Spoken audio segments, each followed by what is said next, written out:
ಮನಸ್ಸು ಬುದ್ಧಿಗಳಿಗೆ ನಿಲುಕಲಾರದ್ದು ನಮ್ಮ ನಿಜವಾದ ಇರುವುದು.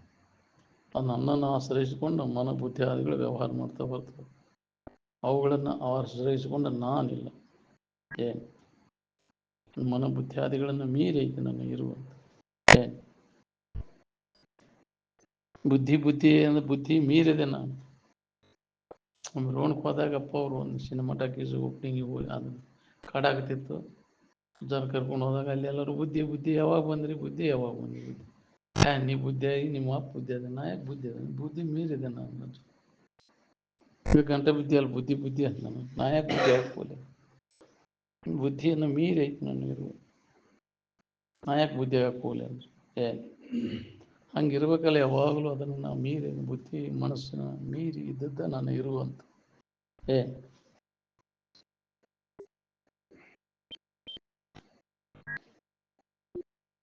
ಒಳಗೆ ಆನಂದ ಸ್ವಾದ ಹತ್ತಾಕೈತಿ ಅಂದ್ರೆ ಹೊರಗಿನ ತಾನ ಕೈ ಬಿಡ್ತಾನೆ. ಅಭ್ಯಾಸ ಜೋರಾದ್ರೆ ಅದು ಅನುಭವಕ್ಕೆ ಬರ್ತೈತಿ. ವಿವೇಕ ವೈರಾಗ್ಯದಿಂದ ಪ್ರತ್ಯಾಹಾರ ಶುರುವಾಕೈತಿ ನೋಡ್ರಿ. ಮೊದಲು ವಿವೇಕ ಬೇಕು. ಇದು ನಿತ್ಯ ಐತು, ಇದು ಅನಿತ್ಯ ಐತು, ಇದು ಹಿತ ಆಯಿತು ಅಹಿತೈತು ಅನ್ನೋ ವಿವೇಕ ನಮ್ಮಲ್ಲಿ ಜಾಗೃತ ಆದಾಗ ಈ ಅಹಿತವಾದದ್ರ ಕಡೆ ಉದಾಸೀನ ಭಾವ ಬಂದ್ಬಿಡ್ತದೆ.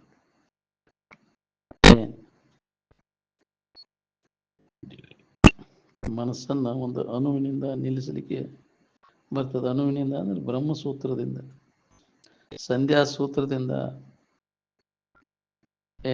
ಆ ಕಲ್ಪನಾ ರಹಿತ ಸ್ಥಿತಿ ಅನುಸಂಧಾನ ಮಾಡ್ಕೋದ್ರಿಂದ ಅದನ್ನು ಅನುಭವ ಮಾಡ್ಕೋಬೇಕಾಗಿದೆ. ಕಲ್ಪನಾ ರಹಿತ ಸ್ಥಿತಿನ ಅದನ್ನು ಬಿಟ್ಟು ಬೇರೆ ಹಿಡಿತಾನೆ ಇಲ್ಲ. ಅದಕ್ಕೆ ಎಲ್ಲ ಕಲ್ಪನೆಗಳು ಅಳಿದು ಉಳಿದಾಗ ಇರು ಏನೈತೆ, ಬಿಡಲಿಕ್ಕೆ ಬಾರದಂತ ಇರು ಏನೈತೆ ಅಲ್ಲ, ಅದೇ ನೆನವಿನ್ಯಾಗ ಉಳ್ಕೊಳ್ಳೋ ಪ್ರಯತ್ನ ನಾವು ಮಾಡ್ಬೇಕು ನೋಡಿ. ಶಂಭು ಪದ ಅಂದ್ರೆ ಆನಂದದ ಪದಕ ಅಂತಾರೆ. ತನ್ನನ್ನು ತಾನು ಮರೆಯದೇ ಇರುವುದೇ ಜಗತ್ತಿನ ದುಃಖದಿಂದ ಬಿಡುಗಡೆ ಹೊಂದುವಂತ ಉತ್ತಮವಾದಂಥ ಮಾರ್ಗ ಇದು. ಮರಿದಂಗೆ ಯಾವಾಗಲೂ ನಮ್ಮ ಅರಿವಿನ ಎಚ್ಚರಿಕೆ ಒಳಗೆ ಇರಬೇಕು ಅಂತ. ಮತ್ತೆ ಅಜ್ಞಾನದೊಳಗೆ ಬೀಳ್ತೇವೆ ನಾವು, ಮೋಹಕ್ಕೆ ಬೀಳ್ತೇವೆ ನಾವು. ದೇಹವೇ ನಾನು ಅನ್ನುವ ತಿಳುವಳಿಕೆಯಲ್ಲಿ ಮುಳುಗಿ ಎದ್ದವನು ಮಹಾಪಾಪಿ ಅಂತ. ಮತ್ತು ಆತ್ಮವಂಚಕ, ತನ್ನನ್ನು ತಾನು ವಂಚನೆ ಮಾಡಿಕೊಂಡಂಗೆ. ಭೇದ ಭಾವ ಅಳೆದು ನಿಂದ ನಿಲುವೇ ಸಮಾಧಿ ಅಂತ. ಹೌದು, ಜೀವ ಬ್ಯಾರೆ ಪರಮ ಬ್ಯಾರೆ ಅನ್ನೋ ಭೇದ ಅದು ಹೋಗ್ಬೇಕು. ಎಲ್ಲಿ ತನಕ ಭೇದದ ಅಲ್ಲಿ ತನಕ ದುಃಖ ನಿನ್ನ ಬಿಡುವುದಿಲ್ಲ. ಈ ಭೇದ ಭಾವ ಎಲ್ಲಿ ತನಕ ಹೋಗುವುದಿಲ್ಲ ಅಲ್ಲಿ ತನಕ ನಾವು ಜನ್ಮಾಂತರ ತಿರುಗು ತಪ್ಪುವುದಿಲ್ಲ. ಗುರು ಭಕ್ತ ನೆನೆಸಿ ಗುರು ಸನ್ನಿಧಿಯೊಳಗೆ ಇದ್ದು ಶ್ರೇಷ್ಠವಾದ ಅನುಭವದ ಬೋಧೆಯನ್ನು ವಿಶೇಷವಾದ ನಂಬಿಕೆಯಿಂದ ಕೇಳಿ ತಿಳ್ಕೋದಕ್ಕನ ಶ್ರವಣಾಖ್ಯ ಸಮಾಧಿ ಅಂತ ಅನಿಸ್ಬೋದು. ಕೇಳು ಕಾಲಕ್ಕೆ ಅವಾಗ ಸಮಾಧಿ ಹತ್ತಿ ಬಿಡ್ತದೆ. ಅವಂಗ ನಂಬಿಕೆ ತಂದು ಅನುಭವಿಗಳಲ್ಲಿ ತನ್ನ ಅನುಭವಕ್ಕೆ ಬಂದ ತಿಳುವಳಿಕೆಯನ್ನು ಅವರ ಮುಂದೆ ಹೇಳಿ ಅವರ ಅನುಭವವನ್ನು ತನಗೆ ಸುಖವೆನಿಸುವಂತೆ ವಿನಯದಿಂದ ಕೇಳಿ ತಿಳಿದುಕೊಳ್ಳುವುದೇ ಸಂವಾದ ಸಮಾಧಿ ಎನಿಸುವುದು.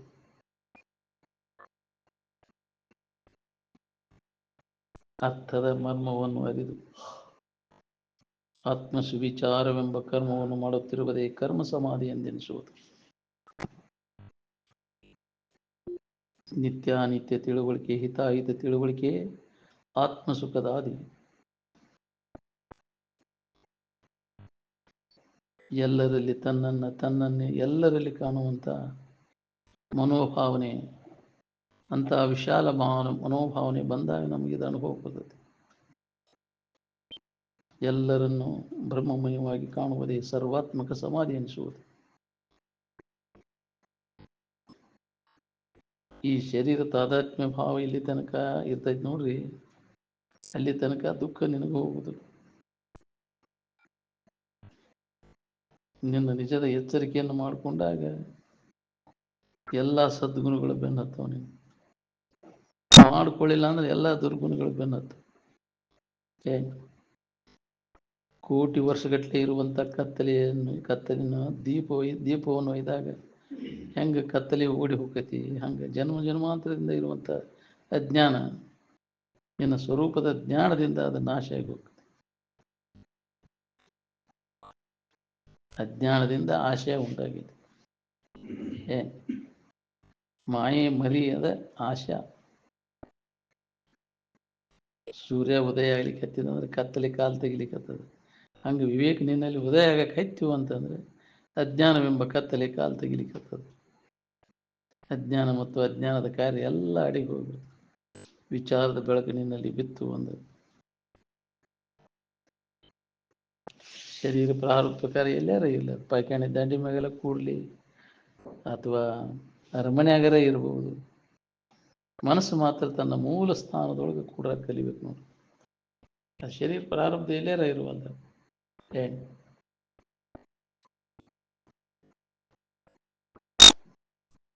ಏನು ಬಂದ್ರು ಕ್ಯಾಕೆ ಹೊಡಿಬೇಕು ನೋಡ್ರಿ. ಯಾಕೆ ಮಾಡಿದ್ದನ್ನ ಸಾಲ ಉಣ್ಣಾಕ್ ಬಂದೇವು, ನಾವು ತೀರ್ಸಾಕ್ ಬಂದೇವಿ. ಇಲ್ಲೆಲ್ಲ ಮಾಡಿದ ಕರ್ಮದ ಫಲ ಅದನ್ನು ತಪ್ಪಿಸ್ಕೊಳಕ್ಕೆ ಯಾರಿಗೂ ಸಾಧ್ಯ ಇಲ್ಲ. ಅಂದಿನ ಅದ್ರ ಬಗ್ಗೆಯೂ ಚಿಂತೆ ಮಾಡೋ ಅವಶ್ಯಕತೆ ಇಲ್ಲ. ಉಂಡ ತೀರ್ಸೋದು ಅದನ್ನು ತಪ್ಸಕ್ಕಂತೇ ಆಗೋದಿಲ್ಲ. ಯಾವ ದೇವ್ರ ದಿಂಡ್ರಿ ನಡ್ಕೊಂಡ್ರು ತಪ್ಪಿಸ್ಬೇಕಾಗೋದಿಲ್ಲ ಮಾಡಿದ ಕರ್ಮದಿಂದ.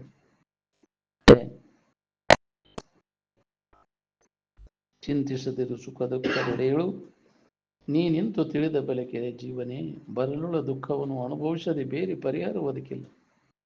ಅವುದೆಂದೊಡೆ ಪಿರಿದು ಸಾಹಸಗಳೆನಿಪ್ಪ ರಾಮನಳ ಪಾಂಡವಾಳು ಕಲಿಕೆ. ಎಂತೆಂಥ ಸಾಹಸಗಳಿದ್ರು ತಪ್ಪಿಸ್ಕೊಳಕ್ಕೆ ಯಾಕೆ ಬರಲಿಲ್ಲ ಅವ್ರಿಗೆ? ವನವಾಸ ತಿರುಗು ಬಾಳೆ ಬಂತಲ್ಲ.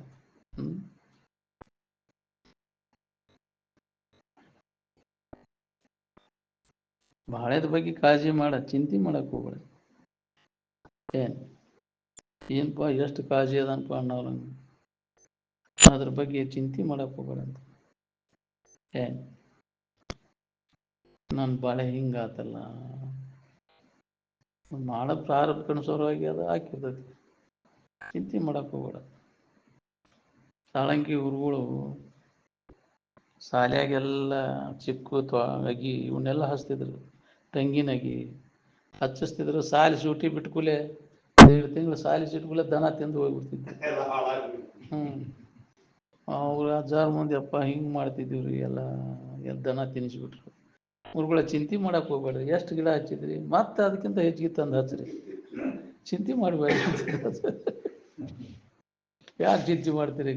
ಕಳೆದು ಹೋದದ್ರ ಬಗ್ಗೆ ಚಿಂತೆ ಮಾಡುವ ಅವಶ್ಯಕತೆ ಇಲ್ಲ. ಈ ಘಟನೆ ಆಗಿ ಹೋಗೈತಿ. ಈಗ ಅದನ್ನ ಮಾಡಿದ್ರೆ ಏನು ಲಾಭ ಐತಿ ನಿನಗೆ? ಯಾಕೆ ಮರಗ್ತೀರಿ? ಮತ್ತೊಂದು ಹಚ್ಚರಿ, ಎಷ್ಟು ತಂದೆ ಅದು ಡಬಲ್ ಹಚ್ಚರಿ ಗುರುಗಳು ಅಂದ್ರೆ ಅವಾಗ ಗಪ್ಪ ಆದ್ರ ಗುರುಗಳು.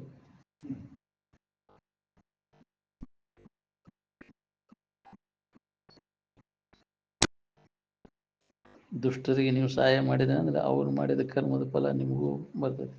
ಅದ್ರಾಗ ನೀವು ಸಾಗರ ಹೋಗೈತಿ. ಅದಕ್ಕೆ ಒಳ್ಳೆಯವರಿಗೆ ಮಾಡು, ಸತ್ಪಾತ್ರದೋಳು ದಾನ ಅಂತ. ದುಷ್ಟರಿಗೆ ಮಾಡಿದ ಅಂದ್ರೆ ಅವ್ರು ಮಾಡಿ ಹಂಗೆ ಅದು ಪ್ರಚೋದನೆ ಕೊಟ್ಟಂಗೆ ನೀವು ಮತ್ತವ್ರು ದುಷ್ಟ ಕಾರ್ಯಗಳಿಗೆ.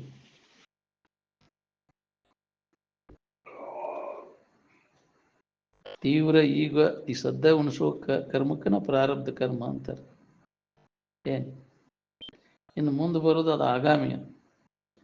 ಈಗ ಮಾಡಿದ್ದು ಮುಂದೆ ಬರ್ತೈತಿ. ಸದ್ದ ಉಣ್ಣೋದು ಏನೈತಲ್ಲ ಅದು ಪ್ರಾರಬ್ಧ ಕರ್ಮ. ಉಣ್ಣುಲ್ಯ ಉಳ್ದದ್ದು ಏನೈತಲ್ಲ, ಸರಿ ಊಟವನ್ನ ಬಾಕಿ ಉಳಿತೆ ಅಂದ್ರೆ ಅದಕ್ಕೆ ಸಂಚಿತ ಕರ್ಮ ಅಂತಾರೆ.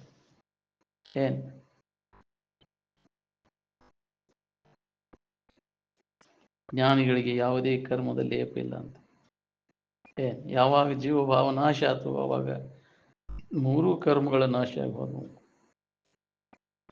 ಕನಸಿನಿಂದ ಎಚ್ಚರದ ಕನಸಿನ ಕರ್ಮಗಳನ್ನು ಮಾಡಿ ಸುಖ ಹೊಂದಬೇಕನ್ನೋ ಇಚ್ಛಾ ಆಕೈತಿ ನಮ್ಗೆ. ಹಂಗೆ ಜ್ಞಾನಿಗಳ ವ್ಯವಹಾರ ಇರ್ತದೆ. ಈ ಜಗತ್ತಿನೊಳಗೆ ವಿಷಯಿ, ಪಾಮರ, ಜಿಜ್ಞಾಸು ಮತ್ತು ಮುಕ್ತ ಅಂತ 4 ವರ್ಗದವು ಜನರಲ್ಲಿ. ವಿಷಯಿ ವರ್ಗ, ಒಂದು ಪಾಮರ ವರ್ಗ, ಒಂದು ಜಿಜ್ಞಾಸು ವರ್ಗ ಮತ್ತು ಮುಕ್ತರ ವರ್ಗ. ಇವರು ಎಲ್ಲ ಬಂತಿದ್ರು ಜಗತ್ತಿನಾಗ, ಎಲ್ಲರೂ ಬಂದು ಹೋಗ್ತಾರೆ. ನಾವು ವಿಷಯ ವರ್ಗದಾಗದೇವು, ಏನು ಪಾಮರ ವರ್ಗದಾಗದೇವು, ಏನು ಜಿಜ್ಞಾಸು ವರ್ಗದಾಗದೇವು, ಏನು ಮುಕ್ತ ವರ್ಗದಾಗದೇವು ನಾವು ನೋಡ್ಬೋದು. ಯಾವ ಇದ್ರಾಗ ಬರ್ತೇವೆ ನಾವು? ವಿಷಯ ವರ್ಗವೋ ಏನು ಪಾಮರ ವರ್ಗವೋ? ಏ ವಿಷಯ ವರ್ಗದವ ಬಂದ ಜನ್ಮ ಜನ್ಮ ಅಂತ ತಿರುಗು ಪಾಳಿಬೇಕು. ಈ ಪಾಮರ ವರ್ಗದವ ಬಂದ ಅಂತ ನೀ ಪಿಸಾಚಾಗಿ ತಿರುಗು ಪಾಳಿಬೇಕು. ನಿಷಿದ್ಧ ವ್ಯವಹಾರ ಮಾಡೋದು ಮತ್ತು ಜನ್ಮ ಯಾಕೆ ಬರ್ತೈತಿ? ಪೈಶಾಚಿಕ ಕೃತಿಗಳನ್ನು ಮಾಡ್ತೀವಿ, ಅದಕ್ಕೆ ಅಂಥ ಕೃತಿ ಅಂತ ಮಾಡ್ತೀವಿ, ಅಂಥ ಜನ್ಮಕ್ಕೆ ಅದು ಕೂತಾವ ನೋಡ್ರಿ.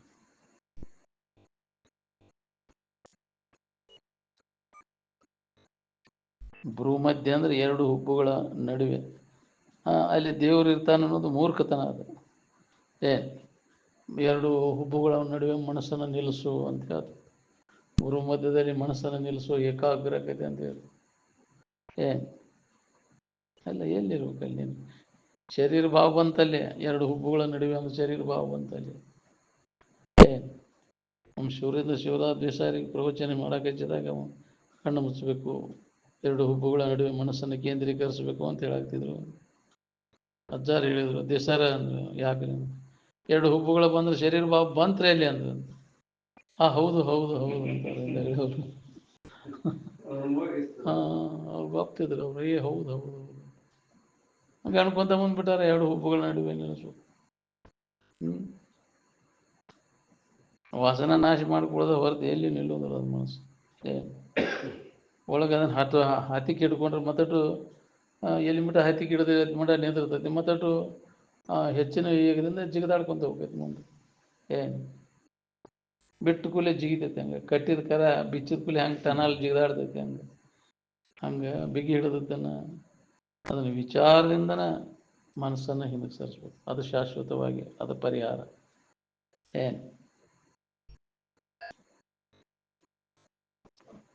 ಆನಂದದಲ್ಲಿ ಮನಸ್ಸನ್ನು ಕೂಡಿಸೋಕೆ ಆಸನ ಅಂತ, ಸ್ಥಿರಂ ಸುಖಾಸನಂ ಅಂತ. ಆಳತನ ಕೂಡ್ಲಿಕ್ಕೆ ಯಾವ ಆಸನ ನಿನಗೆ ಅನುಕೂಲ ಆಕೈತಿ ಅದು ಸುಖಾಸನ ಅಂತ. ಕಿತ್ತಾಡಬೇಡ. ಒಮ್ಮೆ ಕುಂತೆ ಅಂದ್ರೆ ಬೇಕಾದಂಗೆ ಆಗಲಿ ಅದು. ಯಾಕ್ರಿ ಕಿತ್ತಾಡೋಂಗಿಲ್ಲ ಅದು. ಹೆಂಗೆ ಬೇಕಾದಂಗೆ ಕೂಡು. ನಿನಗೆ ಸುಖವಾಗಿ ಕೂಡಲಿಕ್ಕೆ ಯಾವ ಆಸನ ಅನುಕೂಲ ಆಕೈತಿ ಆಸನ ಮ್ಯಾಗ ಕುಂತಿದ್ರೆ ಚಿಂತನೆ ಮಾಡ್ಬೋದು. ಇದು ಆಸನನ ಹಾಕ್ಬೇಕಂತ ಏನಿಲ್ಲ. ಅದಕ್ಕೆ ಇದು ಆಸನ ಹಾಕಿರೋ ಜ್ಞಾನ ಆಕೈತಿ ಅಂತೇಳಿ ಕಿತ್ತಾಡಬಾರ್ದು. ನೀನು ಬಾಳತನ ಕುಂಡ್ರಲಿಕ್ಕೆ ಯಾವ ಆಸನ ನಿನಗೆ ಅನುಕೂಲ ಆಕೈತಿ ಆಸನ ಮ್ಯಾಗ ಕೂತಿ ಚಿಂತನೆ ಮಾಡು. ಮತ್ತೆ ಶರೀರ ಭಾವ ಬರ್ತೈತಿ. ಈ ಕಡೆ ರೊಂಡಿ ಕಿತ್ತು ಈ ಕಡೆ ಇಟ್ಟು, ಈ ಕಡೆ ರೊಂಡಿ ಕಿತ್ತು ಈ ಕಡೆ ಇಟ್ಟು, ಈ ಶರೀರ ಭಾವ ಬಂದ ಕೂಡಲೇ ಚಾಲು ಆಯ್ತು. ನನಗೆ ಬಂದು ಬಿಡ್ತೈತೆ,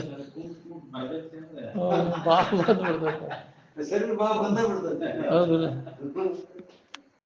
ಅದಕ್ಕೆ ಆ ಶರೀರ ಆಸನ ಸ್ಥಿರ ಆಗ್ಬೇಕಾದ್ರೆ ಆಹಾರ ನಿಯಂತ್ರಣನೂ ಬೇಕಾಗತ್ತೆ. ಬೆಲ್ಲದ ಬಾ ತಿಂದೆ ಅಂದ್ರೆ ಚಣ ಹೊಡ್ಯಾಕ ಚಲೋ ಅಕ್ಕವ. ಅದು ಕುಂಡ್ರಿಸಿ ಬಿಡೋದಿಲ್ಲ. ಅದು ಬೆಲ್ಲದ ಬಾ ತಿನ್ನಕೈತಿ ಅಂದ್ರೆ ಶರೀರ ಯಾಕೆ ಕುಂಡ್ರಿಸಿ ಬಿಡೋದಿಲ್ಲ ಅದು ಹೆಚ್ಚಾಗಿ.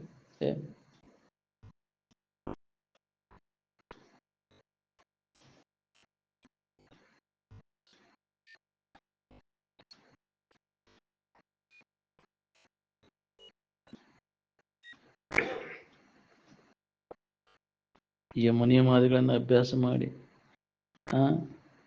ಅಂತಃಕರಣ ಸ್ವಚ್ಛ ಮಾಡ್ಕೊಂಡಾಗ ಇದನ್ನು ಅನುಭವ ಮಾಡ್ಕೊಳಕ್ ಬರ್ತೈತಿ ನಮ್ಗೆ. ತನ್ನ ದೃಷ್ಟಿಯನ್ನು ಅಂತರ್ಮುಖ ಮಾಡ್ಕೊಂಡು ನೋಡ್ಕೊಂಡಾಗ ಇದು ಹೊಳಿತೈತಿ ನಾವು. ಬಹಿರ್ಮುಖ ವೃತ್ತಿಗೆ ಎಂದು ಹೊಳಿದ್ರು.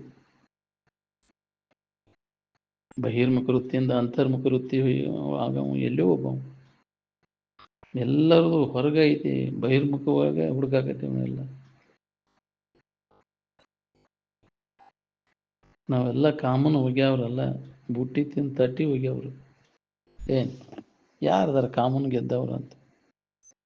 ನಮಗ ವೀರ ಧೀರ ಶೂರ ಅಂದಾರ. ಕಾಮನ್ ಗೆದ್ದಿದ್ದಕ್ಕಿಂತ ಶೂರತನ ಮತ್ತೆ ಯಾವ್ದೈತೆ ಈ ಜಗತ್ತಿನೊಳಗೆ? ಕರ್ಣ ವಿಜಯದಿಂದ ಕಲಿತನವಿನ್ನುಂಟೆ ಅಂತ. ಅಮೃತತ್ವ ಅಂದ್ರೆ ಅದನ್ನು ಕುಡಿಯೋ ರಸ ಅಲ್ಲ, ಅದು ಅಂದ್ರೆ ಮರಣರಹಿತವಾದಂಥ ಇರುವುದು. ಅಮೃತ ಅಂದ್ರೆ ನಾಶ ಇಲ್ಲದ್ದು. ಎಲ್ಲೋ ಒಬ್ಬ ಧೀರರಿಗೆ ಈ ಅಮೃತತ್ವವನ್ನು ಹೊಂದಲಿಕ್ಕೆ ಇಚ್ಛಾಕೈತಿ. ನಾವು ಅಂತರ್ಮುಖ ವೃತ್ತಿಗಳು ಅದನ್ನು ಕಂಡುಕೊಂಡ ದುಃಖರಹಿತ ಆಗಿರ್ತಾನೆ. ಹೇಡಿಗಳಿಗೆ ಬಲಹೀನರಿಗೆ ಇದೆಂದೂ ಸಾಧ್ಯ ಆಗುವುದಿಲ್ಲ ಅಂತ. ನ ಯಮಾತ್ಮ ಬಲಹೀನಶ್ಯ ಲಭ್ಯ. ಒಂದು ವಿಷಯಾದಿಗಳಿಗೆ ಸೋತವರಿಗೆ ಎಂದೂ ಆಗುವುದಿಲ್ಲ. ತಡೆಯಲಿಕ್ಕೆ ಬೀಳ್ತೀವಿ. 5 ವಿಷಯ ವಸ್ತುಗಳಿಗೆ ವ್ಯಾಮೋಹಕ್ಕೆ ಬೀಳಲಿಲ್ಲ ಇದ್ದವ ಯಾವುದನ್ನು ಹೇಳಿ. ಒಂದು ಬಿಟ್ಟರೆ ಮತ್ತೊಂದು ಕರೆ ಬಿದ್ದಿರ್ತೀನಿ. ಅದರಿಂದ ಪಾರಾಗೋದ ಭಾಳ ಕಠಿಣ ಐತೆ ನಮ್ಗೆ. ಯಾವಾಗಲೂ ಇದ್ರ ಒಳಗೆ ಅಭ್ಯಾಸ ಇತ್ತು ಅಂದ್ರೆ, ಪ್ರಬಲವಾದ ಅಭ್ಯಾಸ, ಅದು ಅವಾಗ ಏನಾದ್ರು ಪಾರಾಗ್ಬೋದು ನೀನು.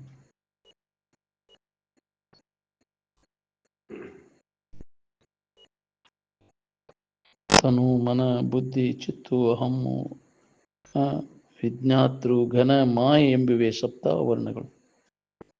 ಈ ಶರೀರ ನಾನೆಂಬ ತಪ್ಪು ತಿಳುವಳಿಕೆ ಹಿಡ್ಕೊಂಡು ಕುಂತದ್ರಿಂದ ಈ ಯಮನಿಯಮಾದಿಗಳನ್ನು ಚಾಚು ತಪ್ಪದೆ ನಾವು ಪಾಲನೆ ಮಾಡ್ಬೇಕಾಗತ್ತೆ. ಇವನು ನಾವು ಪಾಲನೆ ಮಾಡಾಕತ್ತಿದ್ವಿ ಅಂದ್ರೆ ಅಂತಃಕರಣ ದೋಷ ಕ್ರಮೇಣ ಕಡಿಮೆ ಅಂತ ಹೋಗೈತೆ ನೋಡ್ರಿ. ವಿಷಯಾದಿಗಳಿಂದ ಇಂದ್ರಿಯಗಳಿಂದ ಮನಸ್ಸನ್ನ ಹಿಂದಕ್ಕೆ ಸರಿಸಿ ತನ್ನ ಮೂಲದಲ್ಲಿ ಕೇಂದ್ರೀಕರಿಸುವುದಕ್ಕನ್ನ ಪ್ರತ್ಯಾಹಾರ ಅಂತ. ಮನಸ್ಸನ್ನು ಸುಮ್ಮನೆ ಇರಿಸುವುದ ನಿಜ ಯೋಗ. ಒಂದ್ಸಲ ಸುಮ್ಮನಿರುವುದೇ ನಿಜ ಯೋಗ. ಏನೇನು ಮಾಡಿ ಸುಖ ಹೊಂದಬೇಕಂತ ಮಾಡಿದ್ದಿ ಜಗತ್ತಿನೊಳಗೆ ಅದನ್ನೆಲ್ಲ ಮಾಡಿ ಮುಗಿಸಿದಿ. ಆದ್ರೆ ಅದರಿಂದ ಏನಾಗೈತಿ ಅನ್ನೋದ್ರ ಪರಿಣಾಮ ಏನಾಗೈತಿ ಅನ್ನೋದನ್ನು ಸ್ವಲ್ಪ ನಿಂತು ವಿಚಾರ ಮಾಡಿ ನೋಡಿದ್ರೆ ಗೊತ್ತಾಗೈತಿ ನಿಮಗೆ. ಧನುವ ಆತಿಲ್ಲೋ ಅದರಿಂದ. ಎಲ್ಲಾ ನಮೂನಿ ವಿಷಯಾದಿಗಳಿಂದ ಎಲ್ಲಾ ನಮೂನಿ ಇಂದ್ರಿಯಗಳಿಂದ ಇಲ್ಲಿವರೆಗೆ ಭೋಗಿಸಿದ್ದಾತು. ಆದ್ರೆ ಏನಾಯ್ತು? ಧನು ಆತು, ಧನು ಹೋತು, ಧನು ಆತಿಲ್ಲ. ಇಷ್ಟೆಲ್ಲ ಆದರೂ ಮತ್ತು ಇನ್ನೂ ಅದರ ಮ್ಯಾಗಿನ ವ್ಯಾಮೋಹ ಹೋಗೋದಲ್ಲ, ಅದರಿಂದ ಹಿಂದಕ್ಕೆ ಸರ್ಕೋಬೇಕನ್ನೋ ಬುದ್ಧಿ ಬರುವಲ್ದಲ್ಲ ನಮಗೆ. ಯಾವ ಪುಣ್ಯಾತ್ಮ ಉಳದತ್ ಹೇಳ್ರಿ.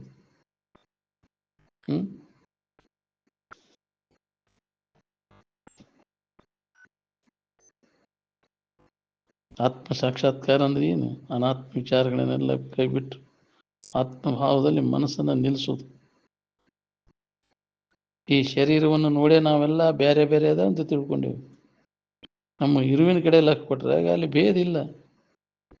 ಇದ್ದ ಹೆಚ್ಚಾಗ ಅಲ್ಲಿ ಭೇದ ಎಲ್ಲೈತೆ? ಅಲ್ಲಿ ಇದ್ದ ಹೆಚ್ಚಾಗ ಅನ್ಯದ್ದು ಏನೂ ಕಾಣಲಿಲ್ಲ. ಅಲ್ಲಿ ಯಾವ ಭೇದನೂ ಇಲ್ಲ. ಅಲ್ಲಿ ಎಚ್ಚರಿಕೆ ಒಳಗೆ ಕನಸಿನಾಗ ಭೇದ ಐತಿ.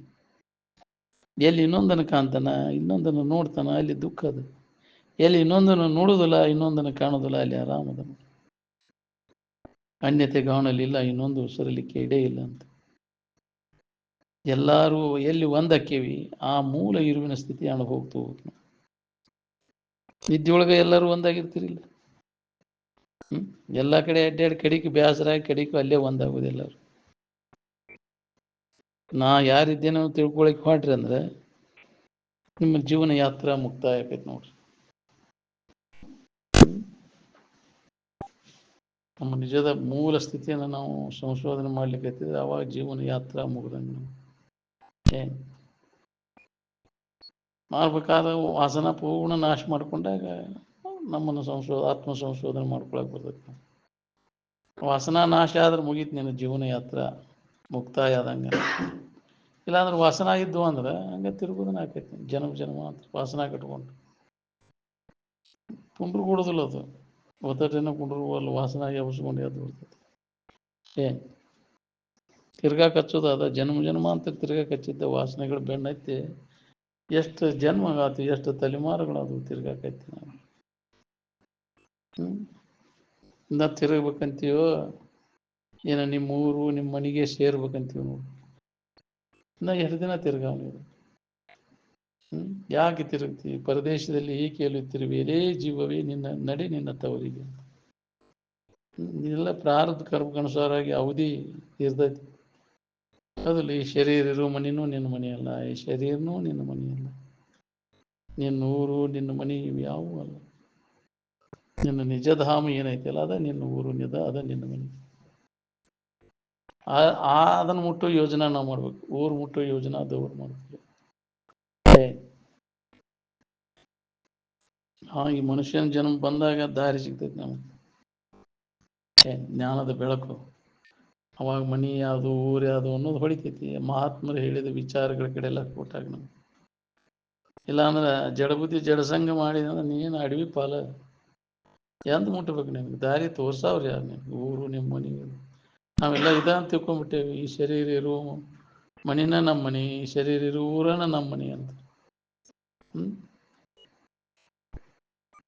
ಯಾವ ಕಾಯಂ ಇರೋದಿಲ್ರಿ. ಶರೀರ ಪ್ರಾರಬ್ಧ ಎಲ್ಲಿ ಮಠ ಇರ್ತೈತಿ ಆ ಊರಾಗ, ಆ ಮನೆಯೊಳಗೆ.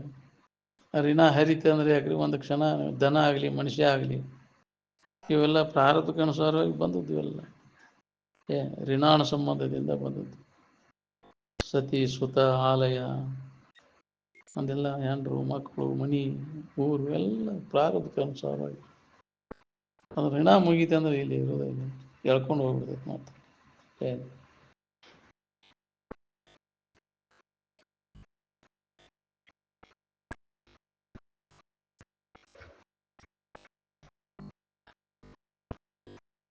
ಶರೀರ ತಾನಲ್ಲ ಅಂತ ಯಾವ ಗಟ್ಟಿಯಾಗಿ ತಿಳ್ಕೊಂಡಿರ್ತಾನೆ ಅವನಿಗೆ ಯಮ ನಿಯಮಾದಿಗಳ ಇಲ್ಲ.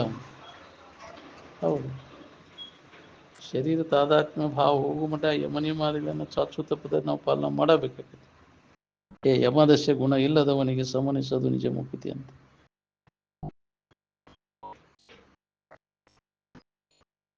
ಹಿಂದಿನ ಜನ್ಮದ ಸಂಸ್ಕಾರ, ಈಗಿನ ಸಂಘ ಮತ್ತು ಪ್ರಯತ್ನ ಮೂರು ಇದ್ರೆ ಮಾತ್ರ ಇದು ಸಾಧ್ಯದ ನೋಡ್ರಿ.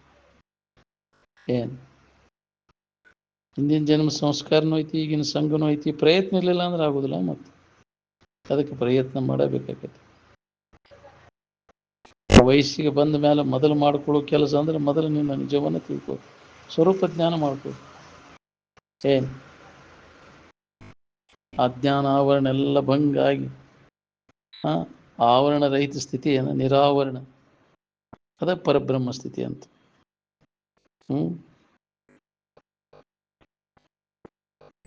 ಗಾಢ ನಿದ್ರೆಯೊಳಗೆ ಜೀವ ತನ್ನ ನಿಜ ಪದವೆನಿಪು ತೂರಿನೊಳು ಅಡಗಿದ ನೆನೆಸಿ ತೋರ್ಪು ತಿಳಿಯಲ್ಲೇ ಆರಾಮಿರ್ತಾನೆ ಇಲ್ಲಿ. ಆದ್ರೆ ಅದನ್ನು ತನ್ನ ನಿಜ ಅದಲ್ಲ, ಅಜ್ಞಾನದೊಳಗೆ ತೋರುವುದು ಅದು. ಯಾಕಂದ್ರೆ ಅದ್ರ ಚಿಂತೆ ಕಡಿದಿಲ್ಲ. ಆಗಿನ ಪೂರ್ತಿ ಕಷ್ಟ ತಾತ್ಪೂರ್ತಿಕ ವಿಶ್ರಾಂತಿ ಸ್ಥಾನ ನಿದ್ದೆ. ನೀ ಕಾಯಂ ಆರಾಮ್ ಇರ್ಬೇಕನ್ನೋ ಹಂಗಿದ್ರೆ ನೀನು ನಿಜದ ಎಚ್ಚರಿಕೆಯನ್ನ ನೀವು ಮಾಡ್ಕೋಬೇಕು. ನಿಜದ ಎಚ್ಚರಿಕೆ ಆಗ್ಬೇಕಂದ್ರೆ ವಾಸನ ಪೂರ್ಣ ನಾಶ ಆದಾಗ ಅದನ್ನು ಮಾಡ್ಕೊಳಿಕ್ ಸಾಧ್ಯ. ಒಳಗೆ ಭೋಗ ವಾಸನೆಗಳನ್ನು ಇಟ್ಕೊಂಡ ಆ ನಿಜದ ಎಚ್ಚರಿಕೆಯನ್ನು ಮಾಡ್ಕೊಳಿಕ್ಕೆ ಯಾರಿಗೂ ಆಗೋದಿಲ್ಲ. ಅದಕ್ಕೆ ಹೃದಯಗತವಾದಂಥ ವಾಸನೆಗಳ ಪೂರ್ಣ ನಾಶ ಆದಾಗ ಸ್ವರೂಪ ಜಾಗೃತಿಯನ್ನು ಹೊಂದಲಿಕ್ಕೆ ಬರ್ತೈತಿ. ಪ್ರತಿಯೊಬ್ಬರಿಗೆ ಅದು ಬರ್ತೈತಿ. ಯಾರಿಗೆ ವಾಸನೆಗಳನ್ನು ನಾಶ ಮಾಡಿಕೊಂಡವು. ಅದಕ್ಕೆ ಮನುಷ್ಯನ ಜನ್ಮಕ್ಕೆ ಬಂದ ಮ್ಯಾಗ ಮಾಡ್ಕೊಳ್ಳೋ ಕೆಲಸ ಅಂದ್ರೆ ಇದ, ಭೋಗ ವಾಸನೆಗಳನ್ನು ನಾಶ ಮಾಡ್ಕೊ. ಮನಸ್ಸಿನ ಒಳಗೆ ಯಾವುದೇ ಥರದ ವಾಸನೆ ಉಳಿಬಾರ್ದು. ಪೂರ್ಣ ನಾಶ ಮಾಡಿಕೊಂಡಾಗ ನಿನ್ನ ನಿಜದ ಎಚ್ಚರಿಕೆಯನ್ನು ಮಾಡ್ಕೊಳ್ಳಿಕ್ಕೆ ನಿನಗೆ ಅವಕಾಶ ಇದೆ ನೋಡಿ. ನೋಡಿ ಎಲ್ಲ ಮಹಾತ್ಮರು ವಾಸನ ನಾಶ ಮಾಡಿಕೊಂಡ ಆ ಸ್ಥಿತಿಯನ್ನು ಹೊಂದಿದ್ರಿಲ್ಲ. ಒಳಗೆ ವಾಸನ ಗಂಟಿತ್ತಂದ್ರೆ ಅದು ಹೊಂದಕ್ಕಾಕಿತ್ತನ?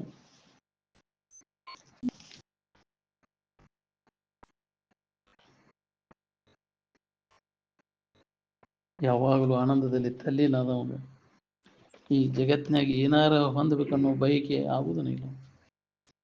ಯಾವ ಇಚ್ಛಾನೂ ಆಗುವುದಿಲ್ಲ. ಇಚ್ಛೆಗಳನ್ನೆಲ್ಲ ನಾಶ ಮಾಡ್ಕೊಂಡಿರ್ತಾನೆ ವಿಚಾರದಿಂದ, ವಿವೇಕದಿಂದ. ಇವೆಲ್ಲ ಇವುಗಳು ಇಚ್ಛಾನ ಇವಾಗ ಅನಿತ್ಯದ ದುಃಖ ರೂಪಿ ಐತಿ ಅನ್ನೋ ವಿವೇಕ ನಮ್ಮಲ್ಲಿ ಜಾಗೃತ ಆದರೆ ಅದ್ರ ಇಚ್ಛಾ ಯಾಕೆ ಮಾಡ್ತಾರೆ?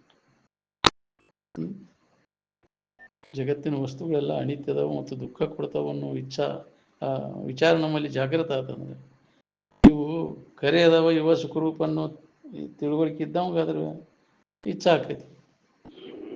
ವಿವೇಕ ಇಲ್ಲದವಂಗ ಇವ ಸುಖರೂಪ ಅಂತ ತಿಳ್ಕೊಂಡಿರ್ತಾನ, ಅದಕ್ಕೆ ಅದ್ರ ಇಚ್ಛಾ ಆಕೈತಿ. ವಿವೇಕ ಇದ್ದವ ಅವೆಲ್ಲ ಅನಿತ್ಯದವ ದುಃಖ ರೂಪಿ ಐತಿ ಅಂತ ತಿಳ್ಕೊಂಡವ ಅದ್ರಾಗ ತೊಡ್ಕಕ್ಕೆ ಹೋಗುದಿಲ್ಲ. ನತೇಶ್ವರ ಮತ್ತೆ ಬುಧಃ ಅಂತ ಬುದ್ಧಿವಂತ ಅದ್ರಾಗ ತೊಡ್ಕಕ್ಕೆ ಹೋಗುದಿಲ್ಲ. ಶಾಣೆ ಅದ, ವಿಚಾರವಂತವ ಶಾಣೆ ಅದ. ವಿಚಾರಗಳು ತಿಳಿಗೇಡುಗಳು ತಡ ಇಲ್ಲ, ಅದ ಸ್ವರೂಪ ಅದ ಸತ್ಯ ಅಂತ ತಿಳ್ಕೊಂಡು ಇಡೀ ಜನ್ಮ ಎಲ್ಲ ಅದ್ರಾಗ ಕಳೆದ್ಬಿಡ್ತು. ನಿನ್ನ ಎದುರಿಗೆ ಬಿಟ್ಟು ಹೋಗೋರು ನೋಡಿ ಹೆಂಗೆ ಬಿಟ್ಟು ಎಲ್ಲ ಮಾಡಿ ದುಡಿದು ಗಳಿಸಿ ಇಟ್ಟು ಅದು ಏನು ತಿನ್ಗಾಣ ಉಣ್ಗಾಣ ಏನು ಮಾಡಿದಂಗೆ ಆಯ್ತು, ಹೊಳಿಲಿಲ್ಲ.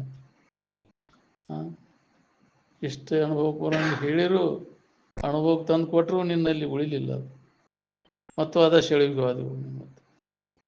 ಅವ್ರು ಏನು ಮಾಡ್ತಾರೆ ನಾನು ಅದನ್ನು ಮಾಡೋದು, ಅದ್ರಿಗೆ ಏನಾಗೈತೆ ನೋಡ್ಕೊ ಅದನ್ನು ಮಾಡಿದವ್ರಿಗೆ. ನೀನೇನೇನೋ ಕನಸು ಕಾಣಕತ್ತಿ, ಹಂಗೆ ಮಾಡ್ಬೇಕು ಹಿಂಗೆ ಮಾಡ್ಬೇಕು. ಯಾಕ್ರಿ ಏನಾಗಪ್ಪ ನೀ ಅನುಕೂಲ ಏನೇನೋ ಹೇಳ್ತೀವಲ್ಲ, ಯಾಕ್ರಿ ಡಾಕ್ಟರ್ ಆಗ್ಬೇಕು, ಇಂಜಿನಿಯರ್ ಆಗ್ಬೇಕು, ಏನೇನೋ ಕನಸು ಕಾಣತ್ತೀನಿ ನೀನು. ಆದವ್ರು ಏನಾಗ್ಯಾರ ನೋಡ್ಕೊ ಅದನ್ನು.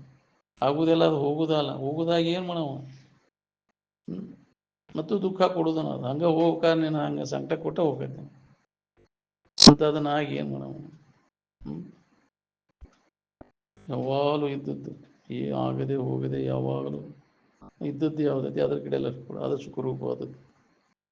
ಅದನ್ನು ಹೊಸದಾಗಿ ಪಡಿಬೇಕಾಗಿಲ್ಲ, ನೀವು ಏನಾರು ಮಾಡಬೇಕಾಗಿಲ್ಲ. ಅದ್ರ ಸಂಬಂಧ ಏನು ವಿಷಯಗಳ ಪ್ರಾಪ್ತಿಗಾಗಿ ಏನಾರು ಮಾಡ್ಬೇಕು, ನೀವು ಕರ್ಮಗಳನ್ನು ಮಾಡಬೇಕು. ಆರಾಮಿರೋ ಸಂಬಂಧ ಯಾವ ಕರ್ಮವನ್ನು ಮಾಡುವ ಅವಶ್ಯಕತೆ ಇಲ್ಲ. ಏನು ಅದು ಏನನ್ನೂ ಅವಲಂಬಿಸಿಕೊಂಡಿಲ್ಲ.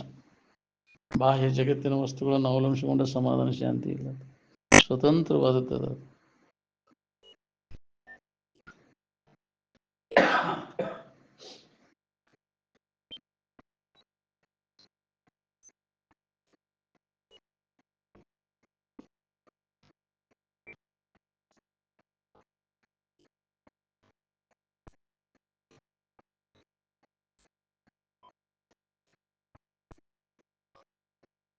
ಬೇಕಾದಷ್ಟು ವಿಷಯ ಗಳಿಸಿ ವಿಷಯ ಭೋಗ ಮಾಡಿದ್ರು ಅದರಿಂದನೇ ತೃಪ್ತಿಯಾಗುವಂಗಿಲ್ಲ. ಅದರಿಂದ ಧನೂ ಆಕೈತಿ. ಧನು ಕಳ್ಕೋಬೇಕಾದ್ರೆ ಏನು ಮಾಡಬೇಕು, ವಿಷಯಾದಿಗಳಿಂದ ಹಿಂದಕ್ಕೆ ಸರಿ ಅಂತ ತೊರೆ ವಿಷಯವನ್ನು ತೊರೆದು ನಿರ್ವಿಷಯದಳು ಕರಿಗೊಂಡು ನಿಲೆ ನೀನೇ ಸುಖಿಯಪ್ಪೆ ಎಂದರು. ವಿಷಯಾದಿಗಳಿಂದ ದೊರಕಿಸಿಕೊಳ್ಳುವಂಥ ಆನಂದ ನಿದ್ರೆ ಎದುರಿಗೆ ಕಫ್ ಅದಾಗ್ತದೆ. ಹೌದು, ನಿದ್ರೆ ಎದುರಿಗಿನ ಸರಿ ಆಗಲಾರದು. ಜಗತ್ತಿನ ವಿಷಯ ವಸ್ತುಗಳಿಂದ ತೋರುವಂಥ ಆನಂದ ಇನ್ನು ಸಮಾಧಿ ಸುಖಕ್ಕೆ ಎಂದು ಸರಿಯಾವ ಆವ ಪರಿಯ ಸುಖವ ಭಾವಿಸಿ ಬೇರೆನಿಸಿದೊಡೆ ಜೀವ ಪರಮರ ಯೋಗದ ನಿಜವನರಿದ ಅನುಭವಿಯ ಸುಖಕ್ಕೆ ಸರಿಗಾಣೆ ಅಂತ. ಆ ಸ್ವರೂಪದ ಆನಂದಕ್ಕೆ ಎಂದು ಸರಿಯಾಗಬೇಕಿವೆಲ್ಲ ಅಂತ. ಬೇಕಾದಂಥ ಸುಖ ಐತೆ ಅಂದ್ರು ನಿನ್ಗೆ ವೈಭವ ಐತೆ ಅಂದ್ರು ಸುಧಾ 3 ದಿನ ಹೌದಿಲ್ಲ, 4 ದಿನಕ್ಕೆ ಅದೆಲ್ಲ ಹರಕಾಗು ಶಾಸ್ತ್ರ ಆಕೈತಿ ನಿನಗೆ ಅದೆಲ್ಲ. ನಾವು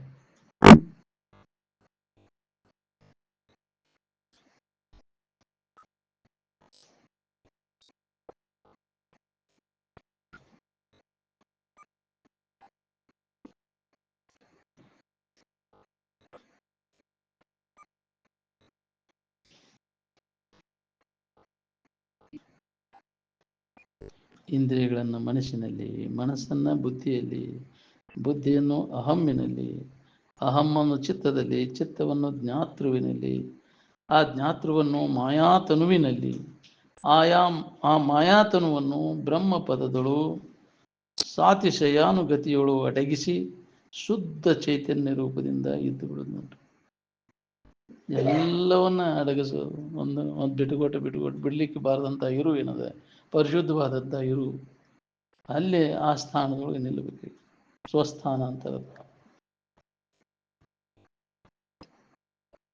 ತಾ ಪಾಪ ಮಾಡಿದರೆ ಹೆದರ್ಬೇಕು. ಪಾಪ ಮಾಡಲೇ ಜಗತ್ತ ಅಪವಾದ ಕೊಟ್ಟರು ಹೆದರಕ್ಕೆ ಹೋಗ್ಬಾರ್ದು.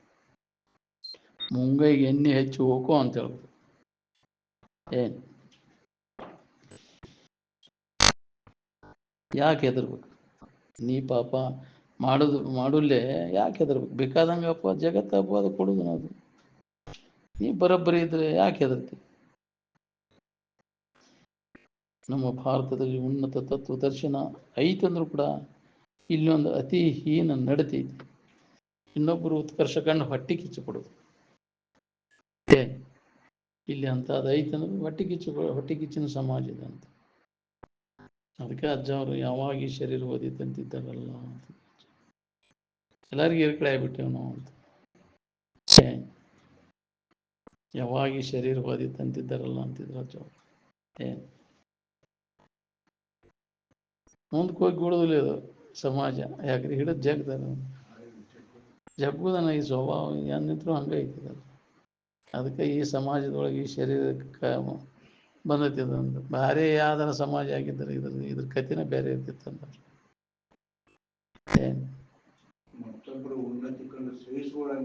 ಕೆಣಿಸ್ಕೊಳಂಗಿಲ್ರಿ. ಮೊದಲು ಹೆಂಗಿದ್ರು ಹಂಗೈತಿ ಸಮಾಜದ ಇದಾನ. ಬುದ್ಧ ಏಷ್ಯಾ ಖಂಡದ ಪ್ರದೀಪ ಅಂತ ಅನಿಸ್ಕೊಂಡ. ಈ ಶರೀರ ಮತ್ತೆ ಆದರೆ ಬೇರೆ ಅಂತ ಒಂದು ಬ್ರಾಹ್ಮಣ ಸಮಾಜದೊಳಗೆ ಅದು ಆಗಿದ್ರೆ ಇಡೀ ಯಾಕ್ರಿ ಏಷ್ಯಾ ಖಂಡ ಅಲ್ಲ, ಇಡೀ ಜಗತ್ತಿನ ಆ ಪ್ರದೀಪ ಆಗ್ಬೇಕಿತ್ತು. ಒಂದ ಖಂಡಕ್ಕೆ ಪ್ರದೀಪ ಆದ ಬುದ್ಧ ಯಾಕ್ರಿ ಬರೀ ಏಷ್ಯಾ ಖಂಡದ ಪ್ರದೀಪ, ಇಡೀ ವಿಶ್ವಕ್ಕನ ಪ್ರದೀಪ ಆಗ್ಬೇಕಿತ್ತು ಈ ಶರೀರ. ಹಂಗಾಗಿ ಅಜ್ಜ ಉದ್ಗಾರ ಏನು ಹೊಟ್ಟೆ ಕಿಚ್ಚಿನ ಸಮಾಜ ಅದು, ಕಿಚ್ಚು ಕಿಚ್ಚು ಬಿಡ್ತಾರೆ. ಏನು ಈ ವಿಚಾರಗಳನ್ನ ಹೌದು.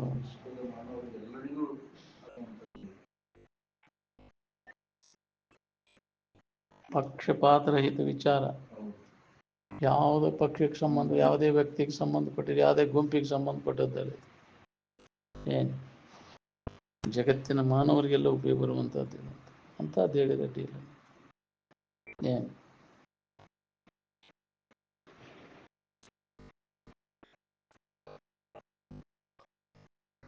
ಜಗತ್ತು ವಿಷಯಾವಲಂಬಿ ಇರುವುದರಿಂದ ಯಾವುದೇ ರೀತಿಯಿಂದ ಅದು ಅಪವಾದ ಕೊಡೋದನ್ನ ಅದಕ್ಕೆ ಸೊಪ್ಪು ಹಾಕಬಾರ್ದು. ಇದ್ರಾಗ ನೀವು ಬರೋಬ್ಬರಿ ಇದ್ರೆ ಯಾಕೆ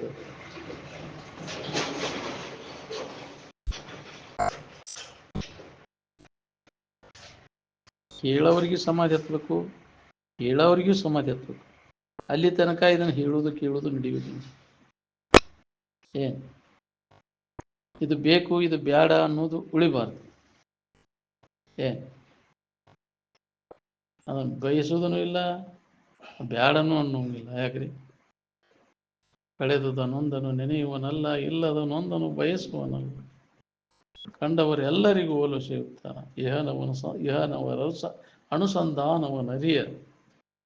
ಯಾರಂಗೂ ಇರೋದು ಅವ್ನು ತನ್ನಂಗೆ ತಾಗಿರ್ತಾನೆ.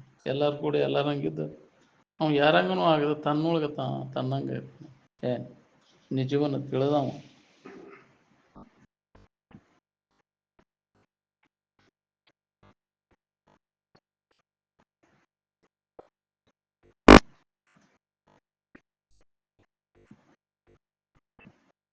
ಯಾವ ಅನ್ಯ ಭಾವನೆಗಳಿಗೂ ಅವಕಾಶ ಕೊಡಬಾರ್ದು ನೋಡ್ರಿ. ಅಂದಾಗಿದ ಅನುಭವ ಬರ್ತೈತಿ. ಮೊದಲು ಆನಂದವನ್ನು ತಿಳುವಳಿಕೆಯಿಂದ ಕಂಡಿವೋ ಏನಾರು ಕರ್ಮ ಮಾಡಿ ಕಂಡಿವ ಅಂದ್ರೆ ಯಾವ ಕರ್ಮ ಇತ್ತಲ್ಲಿ ಮೊದಲು ಆನಂದವನ್ನು ಕಂಡಾಗ ಮೊಟ್ಟ ಮೊದಲಿಗೆ ಅನುಭವಿಸಿದ್ದ ಆನಂದ. ಎಲ್ಲರಿಗೆ ಎಲ್ಲ ಜೀವಿಗಳಿಗೆ ಗೊತ್ತಾದದ್ದು ಅದು. ಮೊದಲಿಗೆ ಆನಂದದ ಗೊತ್ತದ. ಎದರ ಮುಖಾಂತರ ಗೊತ್ತಾಗೈತಿ ನಿನಗಂತ ಕೇಳಿದ್ರೆ ಯಾವ ವಿಷಯ ಇದ್ದು ಅಲ್ಲಿ, ಯಾವ ಇಂದ್ರಿಯಗಳಿದ್ದು, ಯಾವ ವಸ್ತುವಿನ ಮೇಲೆ ಆದ ಆನಂದವನ್ನು ಕಂಡ್ರಿ ಅಂದ್ರೆ ಮೊದಲು ತಿಳುವಳಿಕೆಯಿಂದ ಆನಂದವನ್ನು ಕಂಡಿರುವುದರಿಂದ ಈಗೂ ತಿಳುವಳಿಕೆಯನ್ನು ನಂಬೆಲೆ ಮನವೇ, ನಂಬು ಜ್ಞಾನವನ್ನು ಹಂಬಲಿಸದರು ಮುಕ್ತಿ ಎಂಬೈಸಿ ಕರ್ಮ ಎಂಬ ಜಾಲದೋಳು ಸಿಲುಕಿ ನೀನು ಅಂತ. ನಂಬು ಜ್ಞಾನವನ್ನು ಯಾಕೆ ಹಂಬಲಿಸ್ತೀಯ? ಅದರಾಗ ಸುಖ ಸಿಗ್ತೈತಿ, ಇದ್ರಾಗ ಸುಖ ಸಿಗ್ತೈತಿ ಅಂತ ಎಷ್ಟು ಜನ್ಮ ಆತೀನಿ ತೇಕಾಕೈತಿ. ಕರ್ಮದ ಬಲಿಯಿಂದ ಪಾರಾಗೋದು ಭಾಳ ಕಠಿಣ ಅದ. ನೀವು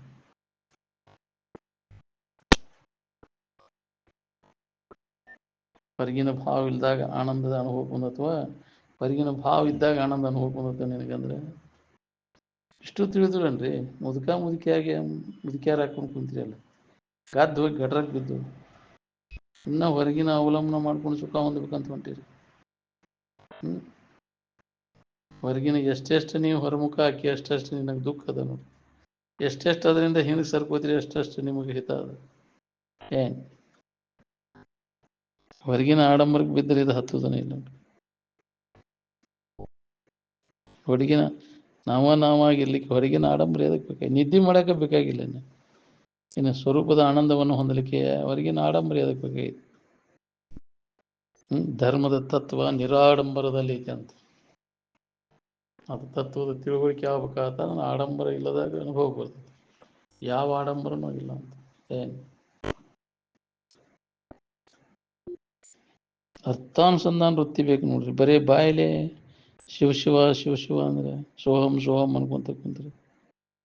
ಶಿವ ಅಂದ್ಕೂಲೆ ವೃತ್ತಿ ಆನಂದದ ಆಕಾರ ಆಗ್ಬೇಕು.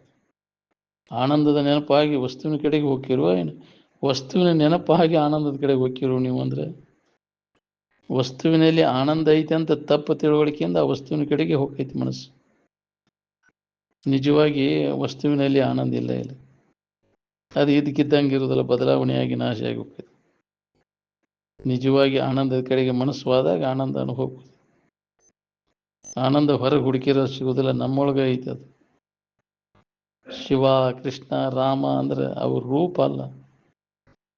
ಎಲ್ಲರೂ ಅವನ ರೂಪನ ಇಟ್ಕೊಂಡು ಕುಂದಿರ್ತಾರೆ. ಶಿವನ ಫೋಟೋ, ರಾಮನ ಫೋಟೋ, ಕೃಷ್ಣನ ಫೋಟೋ ಅಂತೇಳಿ. ಯಾವುದನ್ನು ನಾವು ಬಿಡಬೇಕಾಗಿರ್ತೈತಿ, ಅದನ್ನು ಯಾಕೆ ಇಟ್ಕೊಂಡು ಕೂಡಿರ್ಬೇಕು? ಶಿವ ಅಂದ್ರೆ ಮಂಗಲ ಆನಂದ, ಕೃಷ್ಣ ಅಂದ್ರೆ ಸದಾನಂದ, ಬ್ರಹ್ಮ ಅಂದ್ರೆ ಚಿದ್ಗಣ ಆನಂದ. ನಿಮ್ಮ ಮನೆ ಬಾಳೆ ಎಷ್ಟು ಆಸಕ್ತಿಯಿಂದ ಮಾಡ್ತೀರಿ ನೋಡ್ರಿ, ಅದರಾಗಿನ 100 ಪಟ್ಟು 100ನೇ ಒಂದು ಅಂಶ ಯಾಕ್ರಿ ಇದ್ರಾಗಿನ ಇದ್ರ ಕಡೆ ಆಸಕ್ತಿಗೆ ಕೊಟ್ಟೆ ಅಂದ್ರೆ ನೀವು ದೇವ್ರ ಹಾಕಿ ನೋಡ್ರಿ, 100ನೇ ಒಂದು ಭಾಗ. ನಿನ್ನ ಮನೆ ಬಾಳೆಹಣ್ಣೆ ನಿಂಬಾಲಿ ಬರುದಿಲ್ಲ. ಅದು ನೀವು ಈ ಮಾಡ್ಕೊಂಡ ಅಧ್ಯಾತ್ಮ ಸಂಸ್ಕಾರ ನಿಮ್ಮನ್ನು ಜನ್ಮ ಜನ್ಮಾಂತರ ರಕ್ಷಣೆ ಮಾಡ್ತದೆ. ಅದಕ್ಕೆ ಇದನ್ನು ಮೊದಲು ಮಾಡ್ಬೇಕು. ಈ ಸಂಸ್ಕಾರ ಇತ್ತಂದ್ರೆ ನಿನ್ನನ್ನು ಯಾಕ್ರಿ ಏನು ಮಟ್ಟಕ್ಕೆ ಒಯ್ದಲ್ಲ, ಅದು ಉನ್ನತ ಸ್ಥಿತಿಗೆ ಒಯ್ದು ಮುಟ್ಟಿಸ್ತದೆ.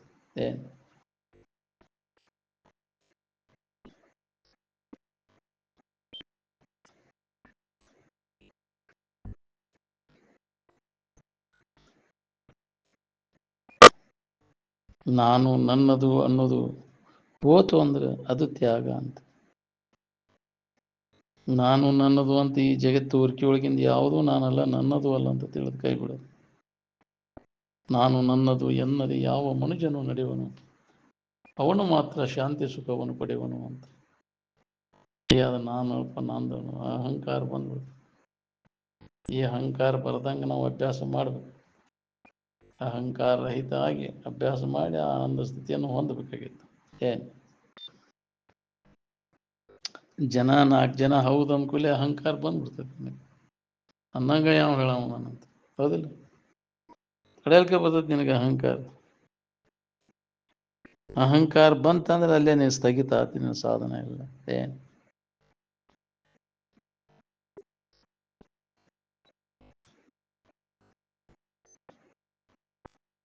ಅಹಂಕಾರ ನಾಶ ಮಾಡ್ಕೊಂಡಾಗ ಜ್ಞಾನ ಆಗೋದು.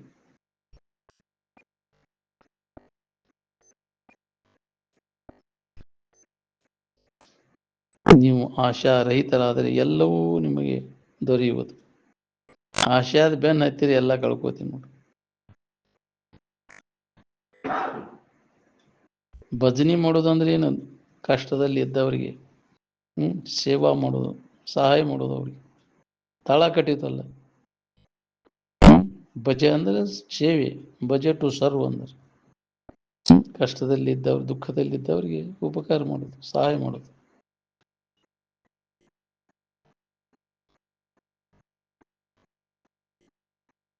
ಇದು ಸಾಮಾನ್ಯ ಪೂಜೆ. ಇದನ್ನು ನೀವು ಮಾಡೋದ್ರಿಂದ ಅಂತಃಕರಣ ಸ್ವಚ್ಛಕೈತಿ. ಯಾವಾಗ ನಿನಗೆ ವಿಶೇಷ ಪೂಜೆ ಮಾಡಲಿಕ್ಕೆ ಬಲ ಬರ್ತದೆ. ಮೊದಲು ಸಾಮಾನ್ಯ ಪೂಜೆ ಮಾಡಾಕರ ಕಲಿಯಿರಿ. ಸಾಮಾನ್ಯ ಪೂಜೆ ಗಂಟೆ ಬಾರಿಸೋದು, ಧೂಪ ದೀಪ ಹಾಕೋದು ಅಲ್ಲ. ಅದನ್ನು ಮಾಡೋದ್ರಿಂದ ಯಾವ ಫಲಾನೂ ಆಗೋದಿಲ್ಲ. ಅದನ್ನ ಮಾಡಾಕೈತಿ ಅಂದ್ರೆ ಅದನ್ನ ಬಿಡಾಕ ಮನಸ್ಸಾಗೋಲ್ಲ. ಬಿಟ್ರೆ ಒಂದು ಏನು ಮಾಡಿ ಏನೋ ಆಗಿತ್ತು ತಡಿಪ ಮತ್ತೆ ಗಂಟೆ ಬಾರಿಸೇ ಬರೋಣ ಅಂತ ಹೌದಿಲ್ಲ? ಗಂಟೆ ಬಾರಿಸಿ ಅದನ್ನು ಮಾಡ್ಕೊಂಡ ಬರೋಣ. ಮತ್ತೆ ಅವು ಏನಾರ ಕರ್ಮದ ಅನ್ಕೊಂಡ್ಸಾರ ಏನಾರ ಬಿಟ್ಟು ನೋಡೋದನ್ನ, ಅದಕ್ಕೆ ಹಂಗಾಗಿತ್ತು. ಹೌದಿಲ್ಲ?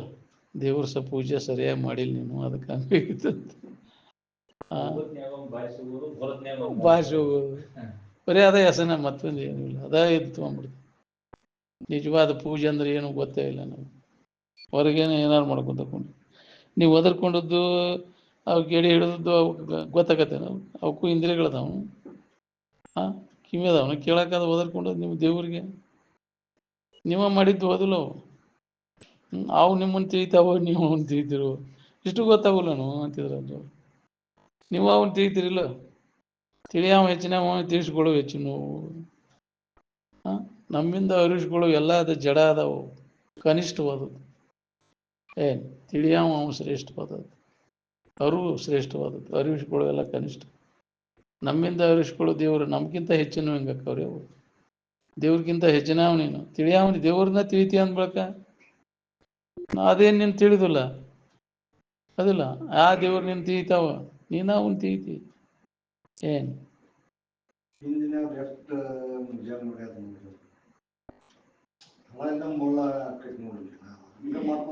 ವಿಚಾರ ಇಲ್ಲದವ್ರಿಗೆ ಮತ್ತೆ ಕರೆ ಅನಿಸ್ತೈತೆ. ಅದು ವಿಚಾರಕ್ಕೆ ಮುಖ ಎಲ್ಲಿ ತನಕ ಕೊಡೋದು ಅಲ್ಲಿ ತನಕ ನಾವು ಕರೆ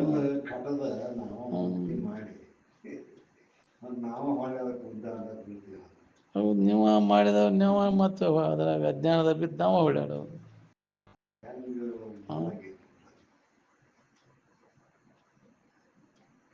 ಅಜ್ಞಾನಿಗಳ ಬೆನ್ನು ಹತ್ಕೊಂಡು ಬಿಟ್ಟೇವು, ಕುಡ್ರ ಬೆನ್ನು ಹತ್ತಿ. ಜ್ಞಾನಿಗಳ ಮಾತು ಯಾರು ನಂಬ್ತೀವಿ ನಾವು? ಹೌದು, ಯಾರು ನಂಬುದಿಲ್ಲ. ಮಹಾತ್ಮರು ಹೇಳಿದ ಮಾತು ನಂಬಿಗಿಲ್ಲ. ನಮ್ಗಿದ್ದಿದ್ರೆ ಈ ಸ್ಥಿತಿ ಯಾಕೆ ಬರ್ತಿತ್ತು? ನಮ್ಗೆ ಜನ್ಮ ಜನ್ಮ ಅಂತ ತಿರ್ಬೋದು ವಿಷಯಾದಿಗಳು ಬೆನ್ನು ಹತ್ತಿ. ನಾವು ಮಹಾತ್ಮರು ಹೇಳಿದ ಮಾತನ್ನು ನಾವು ತಿಳ್ಕೊಂಡ್ಬಿಟ್ಟಿದ್ದವು, ಇದರಿಂದ ಬಿಡುಗಡೆ ಹಾಕಿದ್ದವು. ಏನು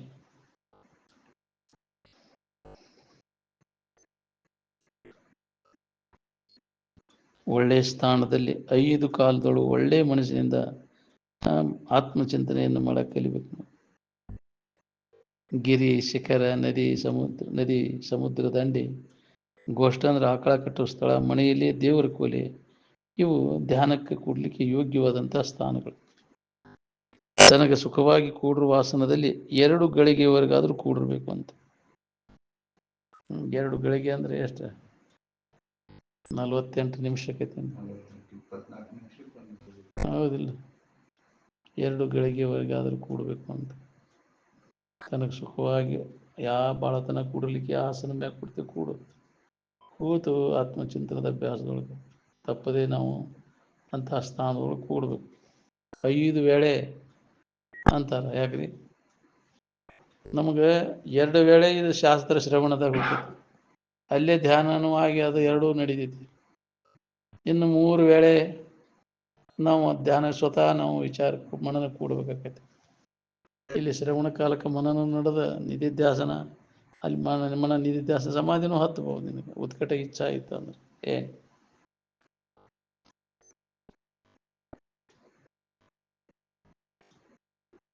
ಬ್ರಾಹ್ಮಿ ಮುಹೂರ್ತದೊಳಗೆ ಕೂಡಬೇಕು. ಸಾಯಂಕಾಲ, ಮಧ್ಯರಾತ್ರಿ ಅಂತ ನಿಯಮ ಅದ. ಈಗ ಬೆಳಗಿನ ಟೈಮ್ಕಂತಿ, ಸೂರ್ಯೋದಯ ಟೈಮ್ಕಂತಿ ಪ್ರವಚನ ಅಂತ ಆಕೈತಿ, ಹೌದಿಲ್ಲ? ಮತ್ತು ಸಾಯಂಕಾಲ ಆಕೈತಿ. ಸಂಧ್ಯಾ ಸೂರ್ಯ ಮುಳುಗೋಕ್ಕಿಂತ ಮೊದಲು ಧ್ಯಾನಕ್ಕೆ ಕುಂಡಿರ್ಬೇಕು, ಆ ನಂತರ ಇದು ಪ್ರವಚನ ನಡೀತೈತಿ, ಹೌದಿಲ್ಲ? ಆ ಮಧ್ಯರಾತ್ರಿ ಅಂತ ಐತೆ, ಅಲ್ಲಿ ಕೂಡಬೇಕು ಅಂತ. ಮಧ್ಯರಾತ್ರಿ ಯಾರು ಕೂಡ್ತೇವೆ ಧ್ಯಾನಕ್ಕೆ? ನಮಾಜ್ ಮುಸಲ್ಮಾನ್ ಇದ್ರೊಳಗೆ ಐತಿ, ಹಿಂದೂ ಇದ್ರಾಗ ಎಲ್ಲದ್ರಾಗೂ ಐತಿ. ಮಧ್ಯರಾತ್ರಿ ಒಳಗೆ ಎದ್ದು ನಮಾಜ್ ಮಾಡೋರು ಯಾರು? ಅವು ನಿಜವಾದ ಮುಸಲ್ಮಾನ್ ಅಂತಾರ. ಮಧ್ಯರಾತ್ರಿ ಒಳಗೆ ಎದ್ದ ಅಂತ ಬರುವ ನಿದ್ರೆಯನ್ನು ತಗ್ಗಿಸಬೇಕು, ನಿರ್ದರ್ಶನವನ್ನು ಮಟ್ಟದಲ್ಲಿಡಬೇಕು, ಮರೆಯಬೇಕು ಪ್ರಪಂಚ ವಾಸನೆಗಳಂತ ಯಾಕೈತೆ. ಇವನ್ನೆಲ್ಲ ಸದಿ ಬಿಡಬೇಕಲ್ಲ ವಿವೇಕದಿಂದ. ನಮ್ಮನ್ನು ಎಲ್ಲೆಲ್ಲಿ ಹೋಯ್ತಾವ ತಿರ್ಗಾಕಸ್ತಾವ ವಾಸನೆಗಳ ಬೆನ್ನು ಹತ್ತಿರ ನಾವು. ಎದ್ರದ್ದು ಬೆನ್ನು ಹತ್ತಿಲ್ಲ, ನಿನ್ನಲ್ಲೇ ಐತಪ್ಪ ಸಾಮ್ರಾಜ್ಯ ಅನ್ನೋದು ಹೊಳಿವಲ್ದು. ನಾನಾ ಅದೇ, ನನಗೆ ಬೇಕಾದಂಥ ವಸ್ತು ನಾನಾ ಅದೇ, ನಾನೇ ಬ್ರಹ್ಮಸ್ವರೂಪ, ನಾನೇ ದೇವರಿದ್ದೀನಿ ಅನ್ನುವಂಥ ಅನುಭವ ನಮಗೆ ಗಟ್ಟಿ ಆತಂದ್ರೆ ಎಲ್ಲಿ ಹೋಗುವ ಅವಶ್ಯಕತೆ ನನಗೆ ಬರೋದಿಲ್ಲ. ನಿನ್ನಲ್ಲಿ ಐತಿ, ಎಲ್ಲ ಐತಿ, ಪವರ್ ಐತಿ ನಿನ್ನಲ್ಲಿ, ಸಾಕಷ್ಟು ಐತಿ. ಅದ್ರ ಬಗ್ಗೆ ನಮಗೆ ಅಜ್ಞಾನ ಆವರಿಸ್ಬಿಟ್ಟೈತಿ, ನಮ್ಮ ಬಗ್ಗೆ ನಮ್ಗೆ ಗೊತ್ತಿಲ್ಲ. ಅದಕ್ಕೆ ವಾಸನಾದ ಬೆನ್ನು ಹತ್ತಿ ತಿರ್ಗಾಕೈತಿ ನಾವು.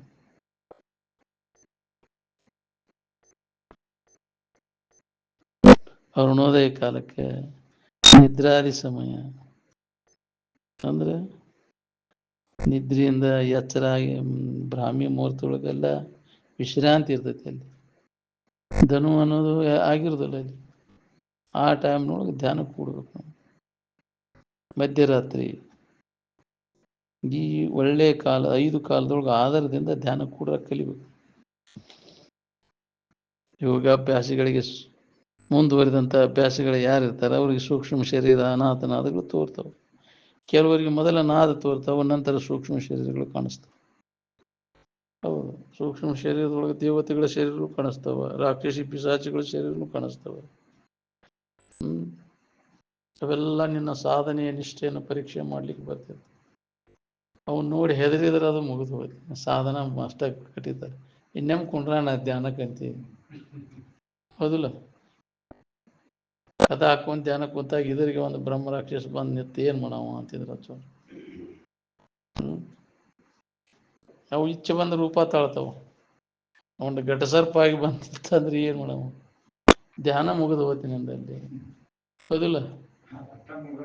ಮುಗಿದು ಹೋಗ್ತಲ್ಲ, ಎಲ್ಲ ಮುಗಿದ ಹೋಗಿರ್ತೈತೆ, ಮುಗಿದ ಹೋಗಿರ್ತೈತೆ, ಹೌದಿಲ್ಲ?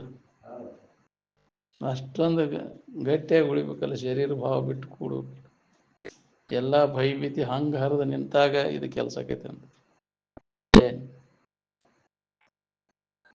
ಇದೆಲ್ಲ ಪರೀಕ್ಷೆಗೆ ಒಳಪಡ್ಬೇಕಾಕೈತಿ ನಾವೆಲ್ಲ, ಅಪಕ್ವ ಆಗ್ಬೇಕಾತಂದ್ರೆ, ಹೌದಿಲ್ಲ? ಚಿನ್ನ ಪುಟಕ್ಕೆ ಹಾಕಿದಾಗ ಅದಕ್ಕೆ ಹೊಳಪು ಬರ್ತದೆ ಅಂತಾರಲ್ಲ, ಹಂಗ ಸಾಧಕ ಉನ್ನತ ಸ್ಥಿತಿಯನ್ನು ಹೊಂದಬೇಕಾದ್ರೆ ಇವನ್ನೆಲ್ಲ ವಿಘ್ನಗಳನ್ನು ಹೊಡೆದು ಹಾಕ್ಬೇಕಾಗ್ತದೆ ಧೈರ್ಯದಿಂದ. ವಿಜ್ಞಾನಿಗಳಿಗೆ ಹೆದರ್ಕೊಂಡು ಕೂತ್ರೆ ನಿನಗೇನು ಸಾಧಿಸೋಕ್ಕಾಗೋದಿಲ್ಲ. ಏನು ಬೇಕಾದ್ದೆಲ್ಲ ಬರಲಿ, ಅದು ಇದ್ರ ಕಡೆ ಒಂದು ಲಕ್ಷ್ಯ ಇರಲಿ ನೋಡಿ. ಬಂದದ್ದೆಲ್ಲ ಬರಲಿ, ಗೋವಿಂದನ ದಯ ಒಂದಿರಲಿ ಅಂತ. ಅವೆಲ್ಲ ಪ್ರಾರಬ್ಧಕ್ಕನುಸಾರವಾಗಿ ನಮಗೆ ವಿಘ್ನಗಳು ಬರ್ತಿರ್ತಾವೆ. ಆದರೆ ಅದ್ರ ಕಡೆ ಗಮನ ಕೊಡದೆ ಯಾವಾಗಲೂ ಸ್ವರೂಪದ ಕಡೆ ಲಕ್ಷ್ಯ ಕೊಟ್ಟರೆ ನಮಗೆ ಇದು ಸಾಧ್ಯದ ನೋಡಿ.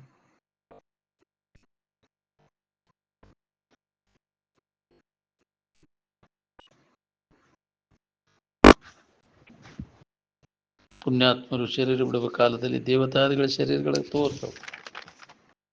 ಪಾಪಾತ್ಮರ ಶರೀರ ಬಿಡುವ ಕಾಲಕ್ಕೆ ರಾಕ್ಷಸ ಶರೀರಗಳು ತೋರ್ತವೆ, ಭಯಾನಕ ಶರೀರಗಳು ತೋರ್ತವೆ. ಒಂದೊಂದು ಹೆದರಿಯಲ್ಲೇ ಮಲಮೂತ್ರ ವಿಸರ್ಜನೆ ಮಾಡಿ ಅಂತ್ಯಕಾಲಕ್ಕೆ ಶರೀರ ಬಿಡೋ ಟೈಮ್ನಾಗ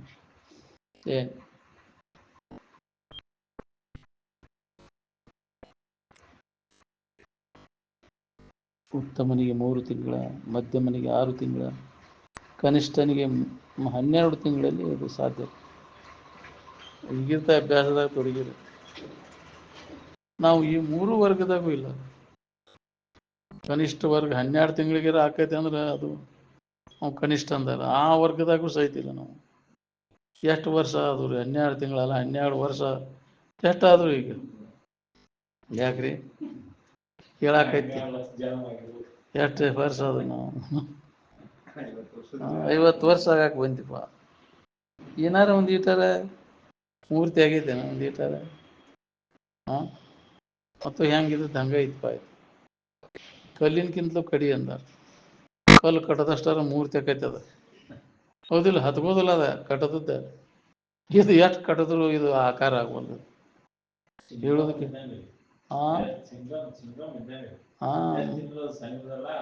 ಮತ್ತು ಹಂಗ ಎಂದಿನಂತೆ ಮೊದಲು ಹೆಂಗಿತ್ತು ಹಂಗೆ ಅದೇ ವ್ಯವಹಾರದಾಗ ಸಿಕ್ಕೊಂಡು ಒದ್ದಾಡ. ಒಂದು ಈ ಥರ ಪರಿವರ್ತನೆ ಆಗ್ಬೇಕಿಲ್ಲ, ಹೇಳೋದು ಕೇಳೋದು ಆದ್ಮೇಲೆ ಅಂದ್ರೆ ಲಾಭ.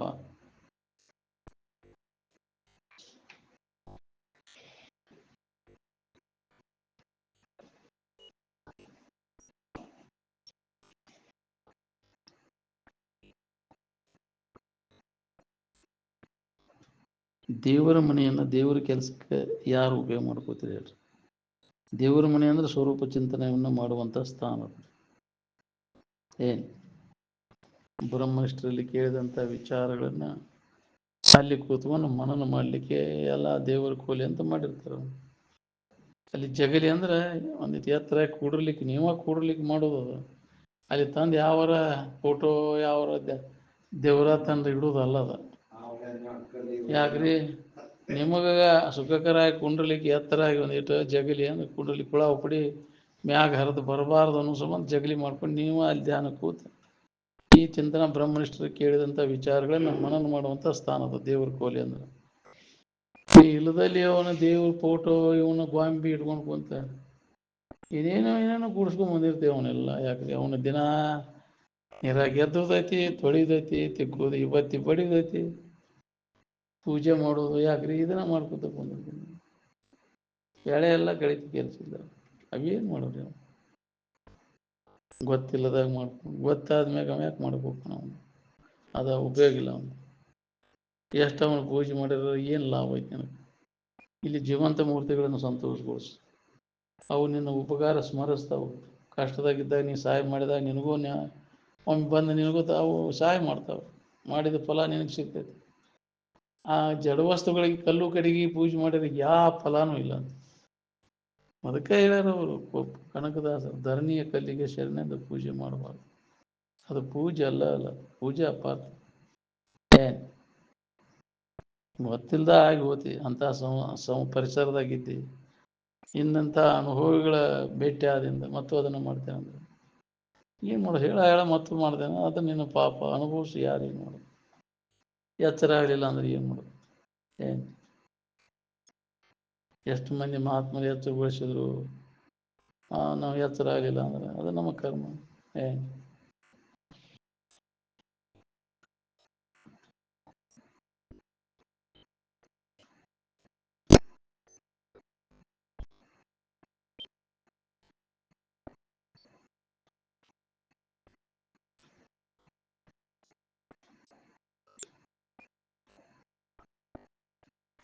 ತಪ್ಪದೇ ಅಭ್ಯಾಸವನ್ನು ಒಲವಿನಿಂದ ಮಾಡತಕ್ಕವನು ಈ ಜಗತ್ತಿನ ಸ್ತುತಿ, ನಿಂದೆ, ಗೆಲುವು, ಅಪಜಯಗಳಲ್ಲಿ ಸಮತಾ ಬುದ್ಧಿಯಿಂದ ಇದ್ದು ಭಿಕ್ಷಾಟನೆಯನ್ನು ಆಚರಿಸಬೇಕು ಅಂತ. ತಿರ್ಕೊಂಡು ಬಾ, ಕರ್ಕೊಂಡು ತಿಂದ ಅಂದ್ರೆ ತೆಗ್ದಿತ್ತಿದಂತಿದ್ರು. ಹಾಗತ್ತೆ ನೀ ಭಿಕ್ಷಕ್ಕೆ ಹೋಗಕ್ಕೆ ಎಲ್ಲ ಅಭಿಮಾನ ಬಿಟ್ಟಾಕ ಹೋಗಕ್ಕೆ ಬರ್ತೈತಿ. ನಮ್ಮ ಊರಾಗ ನಮಗೆ ಭಿಕ್ಷಕ್ಕೆ ಹೋಗಕ್ಕಾಕೈತೇನ? ಅಂತ ಧೈರ್ಯ ಐತೇನ ನಮಗೆ? ಬುದ್ಧ ತನ್ನ ರಾಜಧಾನಿ ಒಳಗೆ ಭಿಕ್ಷಕ್ಕೆ ಹೋದ. ಎಲ್ಲ ಅಭಿಮಾನ ಬಿಟ್ಟಾಗ ಬರ್ತೈತೆ ಅದು. ಏನಪ್ಪಾ ನಮ್ಮ ಮರ್ಯಾದೆ ಕಳಿಬೇಕಂತ ಮಾಡಿ ಏನೋ ಅಂದ ಅವರಪ್ಪ. ಇಂಥ ಮರ್ಯಾದೆ ಕಳಿಯಾಕ ನಿತ್ಯ ನೀನು ಭಿಕ್ಷಾ ಬೀಳಕ್ಕೆ? ನಾ ಎಷ್ಟೊಂದು ಘನತೆ ಗೌರವಗಳಿಂದ ಅದನ್ನು ಬೇಡ್ತೇನೆ, ನಿನಗೇನು ಗೊತ್ತಂತ. ಎಲ್ಲ ಅಭಿಮಾನ ಬಿಟ್ಟು ನಾನು ನನ್ನದು ಅನ್ನೋ ಅಭಿಮಾನ ಎಲ್ಲ ಕೈ ಬಿಟ್ಟಾಗ, ಅಹಂಕಾರ ರಹಿತ ಆಗಿ ನಿಂತಾಗ ಅದನ್ನು ಭಿಕ್ಷೆ ಬೇಡ್ದವ. ಏನು ಎಲ್ಲ ಅಭಿಮಾನ ಬಿಡ್ಬೇಕಲ್ಲ. ಏನು ಅಂದಾಗ ಅಭಿಮಾನ ಬಿಟ್ಟಾಗ ಇದನ್ನು ಅನುಭವ ಮಾಡ್ಕೊಳಕ್ ಬರ್ತೈತಿ. ಎಲ್ಲದ್ರ ಮ್ಯಾಗಿನ ಅಭಿಮಾನ ಹೋಗ್ಬೇಕು ನೋಡ್ರಿ. ನಾವು ಇದನ್ನು ನಾನು ನನ್ನದು ಅಂತ ತಿಳ್ಕೊಂಡು ಕೂತೀವಿ. ನಾ ಇಂಥವ, ನಾ ಇಂಥವು, ಇಂಥ ಮನುಷ್ಯ, ಇಂಥ ಸಾಹುಕಾರ ಮನೆಯವನು, ದೊಡ್ಡ ಮನುಷ್ಯ ನಾನು. ಅಭಿಮಾನ ಏನೈತಲ್ಲ ನಿನ್ನ, ಅದ ನಿನ್ನ ಗಂಟ್ಲಕ್ಕಾಗ. ಅದು ನಡಬರ್ಕ ಬಂದದ್ದು, ಅದು ನಡಬರ್ಕ ಹೋಗೋದು. ನಾವು ಮೊದಲು ಇದ್ದದ್ದು ಏನೈತಿ ಅದ್ರ ಕಡೆ ಕೊಡು. ಅದೆಂದೂ ಬದಲಾವಣೆ ಆಗಿಲ್ಲ, ಇದಕ್ಕಿದ್ದಂಗೆ ಐತಿ. ನಿನ್ನ ಇರುವಿಕೆ ಕಡೆ ಲಕ್ಷ ಕೊಡು, ತೋರಿಕೆ ಕಡೆ ಲಕ್ಷ ಕೊಡಕ್ಕೆ. ಮಧ್ಯಂತರದಲ್ಲಿ ಇದೆಲ್ಲ ತೋರಿತ್ತು, ಇದಕ್ಕಿದ್ದಂಗೆ ಇರೋದಿಲ್ಲ. ತೋರ್ತತಿ, ಅಡೆಗೆ ಹೋಗ್ತೈತಿ.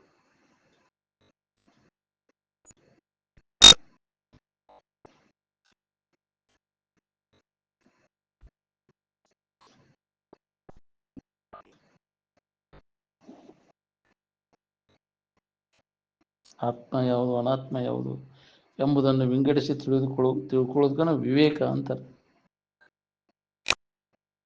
ಇಂದ್ರಿಯ ವಿಷಯಗಳ ಸಂಪರ್ಕ ಭೋಗದಿಂದ ಉದಾಸೀನ ಆಗ ಕಲಿಬೇಕು ನೋಡ್ರಿ. ಯಾಕಂದ್ರೆ ಇದಕ್ಕಿದ್ದಂಗೆ ಇರೋದಿಲ್ಲ, ಅನೀತಿವಾದದ್ದು ಮತ್ತು ದುಃಖವನ್ನು ಕೊಡ್ತದೆ. ವಿವೇಕ, ವೈರಾಗ್ಯ, ಶಮದಮಾರಿ, ಸತ್ಸಂಪತ್ತಿ ಮತ್ತು ಮುಮುಕ್ಷತ್ವ ಇವ ಉಪಯೋಗ ಬರ್ತಾವ. ನಾವು ಸಾಧನ ಚತುಷ್ಟಯ ಅಂದ್ರೆ ಇವಕ ಅಂತಾರೆ. ಅಂತರೇಂದ್ರಿಯ ನಿಗ್ರಹ, ಅದಕ್ಕೆ ಶಮ ಅಂತಾರೆ. ಮನೋನಿಗ್ರಹ. ಇಂದ್ರಿಯ ನಿಗ್ರಹ ಬಹಿರ್ಮುಖ ವೃತ್ತಿ ಒಳಗೆ ಉದಾಸೀನ ಆಗುತ್ತೆ. ಮನಸ್ಸನ್ನು ವಿಷಯಗಳ ಕಡೆಗೆ ಹೋಗದೆ ಇರುವುದನ್ನ ಅದಕ್ಕೆ ಶಮ ಅಂತಾರೆ.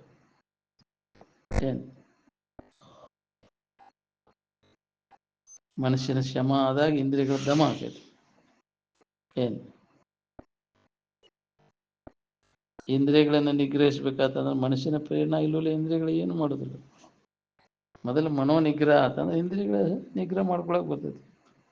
ಉಪರತಿ ಅಂದ್ರೆ ಸಂಪೂರ್ಣ ತೃಪ್ತಿ ಸ್ಥಿತಿ. ಅದು ಏನು ಆತ್ಮನ ಸಮೀಪದಲ್ಲಿ ಮನಸ್ಸನ್ನ ನಿಲ್ಲಿಸೋದು. ಇದು ವಿವೇಕ ವೈರಾಗ್ಯದಿಂದ ಮಾತ್ರ ಸಾಧ್ಯತೆ ನೋಡಿ. ತಿತಿಕ್ಷ ಅಂದ್ರೆ ಸಹನ ಶಕ್ತಿ.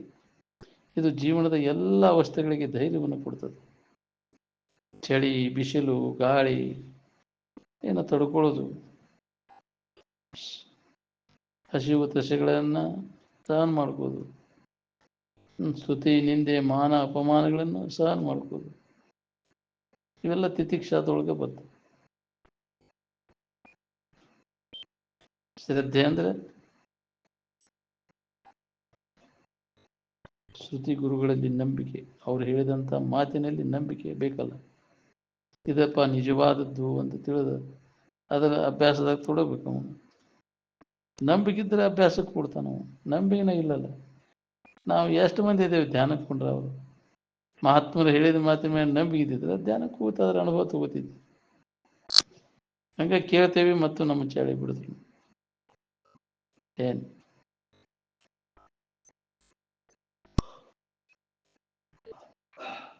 ಸಮಾಧಾನ ಅಂದ್ರೆ ಮನಸ್ಸಿನ ಸಮತೋಲನ ಸ್ಥಿತಿ ಅಂತ.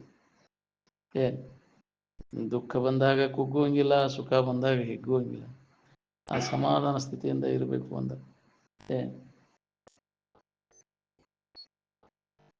ಒಂದೇ ಒಂದಾದ ವಸ್ತುವಿನಲ್ಲಿ ಮನಸ್ಸನ್ನ ಚಂಚಲವಾಗದಂತೆ ಕೇಂದ್ರೀಕರಿಸುವುದು ಸಮತೋಲನ ಅಂತ. ಮುಮುಕ್ಷತ್ವ ಅಂದ್ರೆ ಸ್ವರೂಪವನ್ನು ಹೊಂದಲೇಬೇಕೆನ್ನುವಂಥ ಉತ್ಕಟ ಇಚ್ಛ.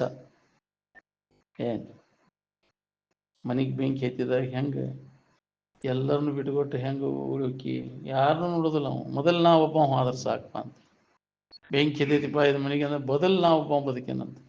ಹಂಗೆ ಈ ಜನನ ಮರ ಚಕ್ರದಿಂದ ಯಾವಾಗ ಪಾರಾದೇನಪ್ಪ ಅಂತ ಯಾರು ಗೊಡವಿ ಎಲ್ಲ ಹಂಗೆ ಹರಿದ ನಿಂತ ಯಾವಾಗ ನಾವು ನಿಜದ ಎಚ್ಚರಿಕೆಯನ್ನು ಹೊಂದಿನೋ ಅನ್ನುವಂಥ ಉತ್ಕಟ ಇಚ್ಛಾ ಇದ್ದವ ಅವಾಗ ಮುಮುಕ್ಷು ಅಂತ. ಅವಾಗಿದು ಹೇಳಿರ್ತಿ ಇದ್ದಿದ್ದು. ಏನು ಇದು ಇನ್ನೂ ಬಾಳ್ಯದಾಗ ಸುಖ ಐತೆ ನಾವು ಹೇಳಿ ತಿಳಿದಿಲ್ಲ. ನಾವು ತೂಗುಡಿಸಿ ಮನೆಗೆ ಎದ್ದೋಕ ಹೌದಿಲ್ಲ. ಇಷ್ಟು ದಿನ ಹಿಂಗೆ ಮಾಡೇವು ನಾವು. ಶಾಸ್ತ್ರ ಕೇಳೋದು, ತೂಗುಡಿಸೋದು, ಎದ್ದು ಹೋಗೋದು. ಎಲ್ಲಿ ಹೊಳಿಬೇಕಿದೆಲ್ಲ. ಏನು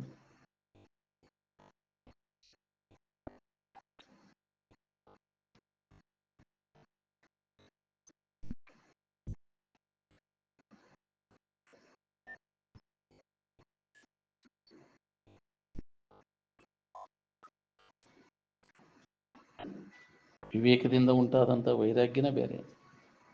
ಸಿಗ್ಲಿಕ್ಕೆ ವೈರಾಗ್ಯ ಅದು ನಿಜವಾದ ಸುಖ ಶಾಂತಿಯನ್ನು ಕೊಡೋದಿಲ್ಲ. ಅದು ಸಿಗ್ಲಿಕ್ಕೆ ಬಿಟ್ಟರೆ ಅದು ವೈರಾಗ್ಯ ಅಲ್ಲ. ಎಲ್ಲ ಇದ್ದು ಭೋಗ ವಸ್ತುಗಳಿದ್ದು ಭೋಗಿಸೋ ಸಾಮರ್ಥ್ಯ ಇದ್ದು ಅದರಾಗ ಸುಖ ಇಲ್ಲ ಅಂತ ತಿಳ್ಕೊಂಡು ಮನಸ್ಸು ಹಾಕದೆ ಇರುವುದು ಸನ್ಯಾಸ. ಭೋಗ ವಾಸನೆಗಳೆಲ್ಲ ಪೂರ್ಣ ನಾಶ ಆದಾಗ ನಿನಗೆ ಶಾಂತಿ ನೋಡಿ. ಅವಾಗ ಕ್ಷಮೆ ಮನೋ ನಿಗ್ರಹ ಬರ್ತದೆ. ಈ ಸಂಸಾರವು ದುಃಖವೆಂದು ಅರಿತು ಸ್ವವಾಂತ ಅಶನ ಮೂತ್ರ ಪುರುಷದಂತೆ ಈ ಲೋಕ ಮತ್ತು ಪರಲೋಕದ ಭೋಗಾದಿಗಳಲ್ಲಿ ಮನವೆಳಸದಿರುವುದೇ ಸನ್ಯಾಸ ಅಂತ.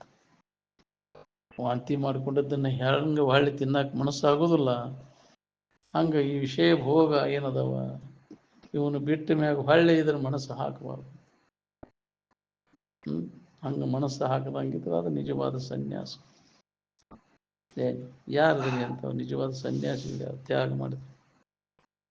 ತ್ಯಾಗಕ್ಕನ ಸನ್ಯಾಸ. ತಾನಲ್ಲದನ್ನೆಲ್ಲ ಕೈ ಬಿಟ್ಟಿರುವುದ ಸನ್ಯಾಸ. ನಾವು ಸನ್ಯಾಸ ಅಂದ್ರೆ ಏನೋ ತಿಳ್ಕೊಂಬಿಟ್ಟೆವು. ಎಲ್ಲ ಮನೆ ಮಾರಿ ಬಿಟ್ಟುಕೊಟ್ಟು ಓಡುವುದು. ಎಲ್ಲಿ ಹೋದ್ರೂ ಇರುವುದನ್ನ ಯಾಕ್ರಿ ಶರೀರ ಬಿಟ್ಟ ಸಂಸಾರ ಬಿಟ್ಟು ಇರೋಕ್ಕಾಗೋದಿಲ್ಲ. ಎಲ್ಲಿ ಹೋದ್ರೂ ಸಂಸಾರ ಇರುವುದನ್ನ. ಆದರೆ ಸಂಸಾರ ಇನ್ನಲ್ಲಿ ಸಂಸಾರ ಬರಬಾರ್ದು. ನೀರು ಬಿಟ್ಟು ಡೋಣಿ ಇಡೋಕ್ಕಾಗೋದಿಲ್ಲ. ಆದ್ರೆ ಡೋಣ್ಯಾಗ ನೀರು ಬರ್ದಂಗೆ ಎಚ್ಚರ ಇರ್ಬೇಕು. ನಿನ್ನೊಳಗೆ ಸಂಸಾರ ಬರಬಾರ್ದು. ಶರೀರ ಸಂಸಾರದಾಗಿದ್ದು ನಿನ್ನಲ್ಲಿ ಅದು ಬರಬಾರ್ದು. ಡೋಣಿ ಒಳಗೆ ನೀರು ಬರಬಾರ್ದು. ಇದು ಬಂತಂದ್ರೆ ಮುಳುಗಿ ಬಿಡ್ತೀವಿ. ಏನು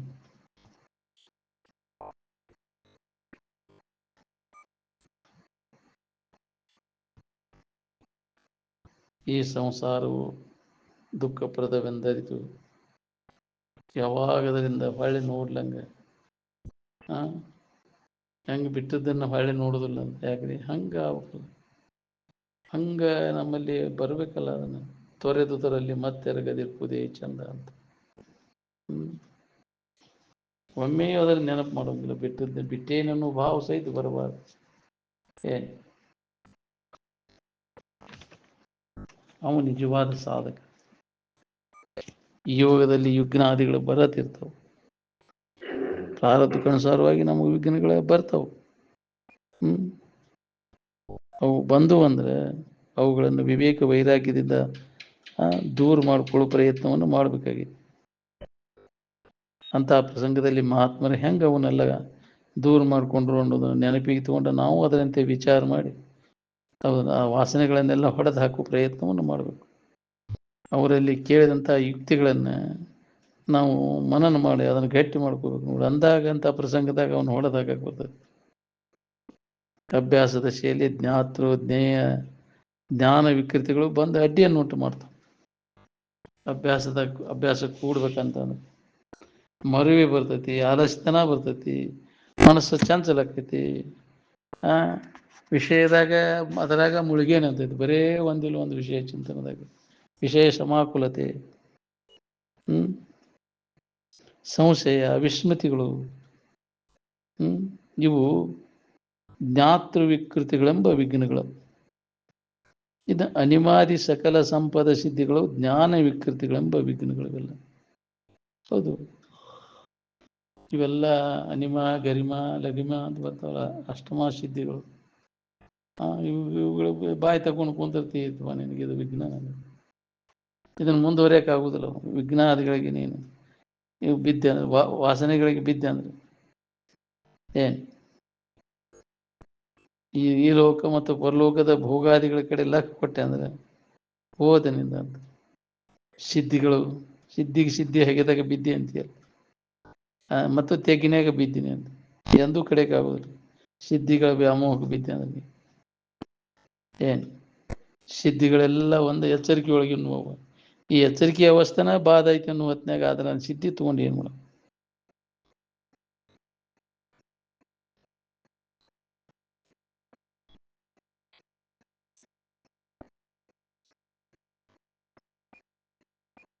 ಮನಸ್ಸಿನ ವಿಕಾರಗಳು, ಕಾಮ, ಕ್ರೋಧ, ಮೋಹ, ಮದ, ಮತ್ಸರ, ಸಂಸ್ಕೃತಿಯ ದುಃಖ, ಅನೇಕ ನಮೂನೆಯ ಸಂಕಲ್ಪ ವಿಕಲ್ಪಾದಿಗಳು, ಕನಸು, ನಿದ್ರೆ, ತಮೋ, ಭ್ರಮೆ ಎಂಬಿವುಗಳೇ ಜ್ಞಾನ ವಿಕೃತಿಗಳೆಂಬ ವಿಘ್ನಗಳು. ವಿವೇಕ ವೈರಾಗ್ಯ ಗುರುಪದ ಭಕ್ತಿಯಿಂದ ಇವೆಲ್ಲ ವಿಘ್ನಗಳನ್ನು ದೂರೀಕರಿಸಬೇಕು, ದೂರ ಮಾಡಿಕೊಳ್ಳೋ ಪ್ರಯತ್ನ ನಿರಂತರ ನಡಿಬೇಕಿದೆ.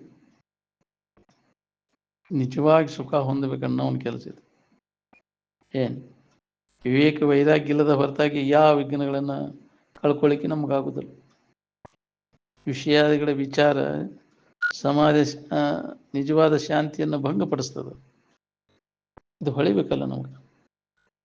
ಅದಕ್ಕೆ ಅದನ್ನು ಬಿಡು, ವಿಷಯ ಚಿಂತನೆಯನ್ನು ಕೈ ಬಿಡು, ಸಮಾಧಾನ ಶಾಂತಿ ಕೆಡಿಸುವಂಥದ್ದು. ಏನು ಅಂತಪ್ಪ ಗುರುಗಳ ಹತ್ರ ಹೋಗಿ ಅವ್ರು ಹೇಳಿದಂಥ ವಿಚಾರಗಳನ್ನು ಶ್ರದ್ಧೆಯಿಂದ ತಿಳ್ಕೊಂಡು ಅದನ್ನು ಅನುಭವ ತಗೊಳ್ಳೋಕೆ ಪ್ರಯತ್ನ ಮಾಡಬೇಕು. ಅಲ್ಲಿ ಸೇವಾದಿಗಳನ್ನು ಸಲ್ಲಿಸ್ಬೇಕಾಗ್ತದೆ. ಏನು ಅವಾಗ ನಮಗಿದು ದಾರಿ ಸುಲಭ ಆಕೈತೆ. ನಮಗೆ ಮಹಾತ್ಮರ ದಯಾಮಯ ದೃಷ್ಟಿ ಜೀವಿಗಳ ಮೇಲೆ ಬಿತ್ತು ಅಂದ್ರೆ ಆ ಜೀವಿಗಳ ಕಲ್ಯಾಣ ಆಕೈತಿ. ಏನು ಅಂತ ಕರುಣಾ ದೃಷ್ಟಿ ಮಹಾತ್ಮರ ಕರುಣೆ ಜೀವಿಗಳ ಮೇಲೆ ಬಿದ್ದರಾಗಿಂದಾಗ ಅವು ಪರಿಣಾಮ ಆಕೈತಿ. ಏನು ಗುರು ಕರುಣೆ ಆಗ ತನಕ ದೊರೆಯದನ್ನ ಮುಕುತಿ ಅಂದಲ್ಲ ಅಂತ ಗುರುವಿನ ಕರುಣೆ. ಹಂಗಾಗಿ ನಾವು ಅದಕ್ಕೆ ತಕ್ಕಂಗೆ ನಮ್ಮ ಆಚರಣೆ ಇರ್ಬೇಕಲ್ಲ. ಗುರುವಿನ ಕರುಣೆ ಆಗ್ಬೇಕಾತಂದ್ರೆ ನಮ್ಮ ಆಚರಣೆ ಪರಿಶುದ್ಧಿ ಇದ್ರೆ ಹಾಗೆ ಆಕೈತಿ. ಏನು ಇವರ ಅಂತ ಇರುವುದಿಲ್ಲ, ಅವ್ರು ಇವ್ರಿಗೆ ಮಾಡ್ಬೇಕು. ಇವ್ರನ್ನು ನಿನ್ನಲ್ಲಿ ಅಂತ ಒಂದು ಪರಿಶುದ್ಧ ಆಚರಣೆ ಇತ್ತಂದ್ರೆ ಗುರು ಕೃಪಾ ಆದಂಗೆ ನನಗೆ. ಏನು ಬಿಡು.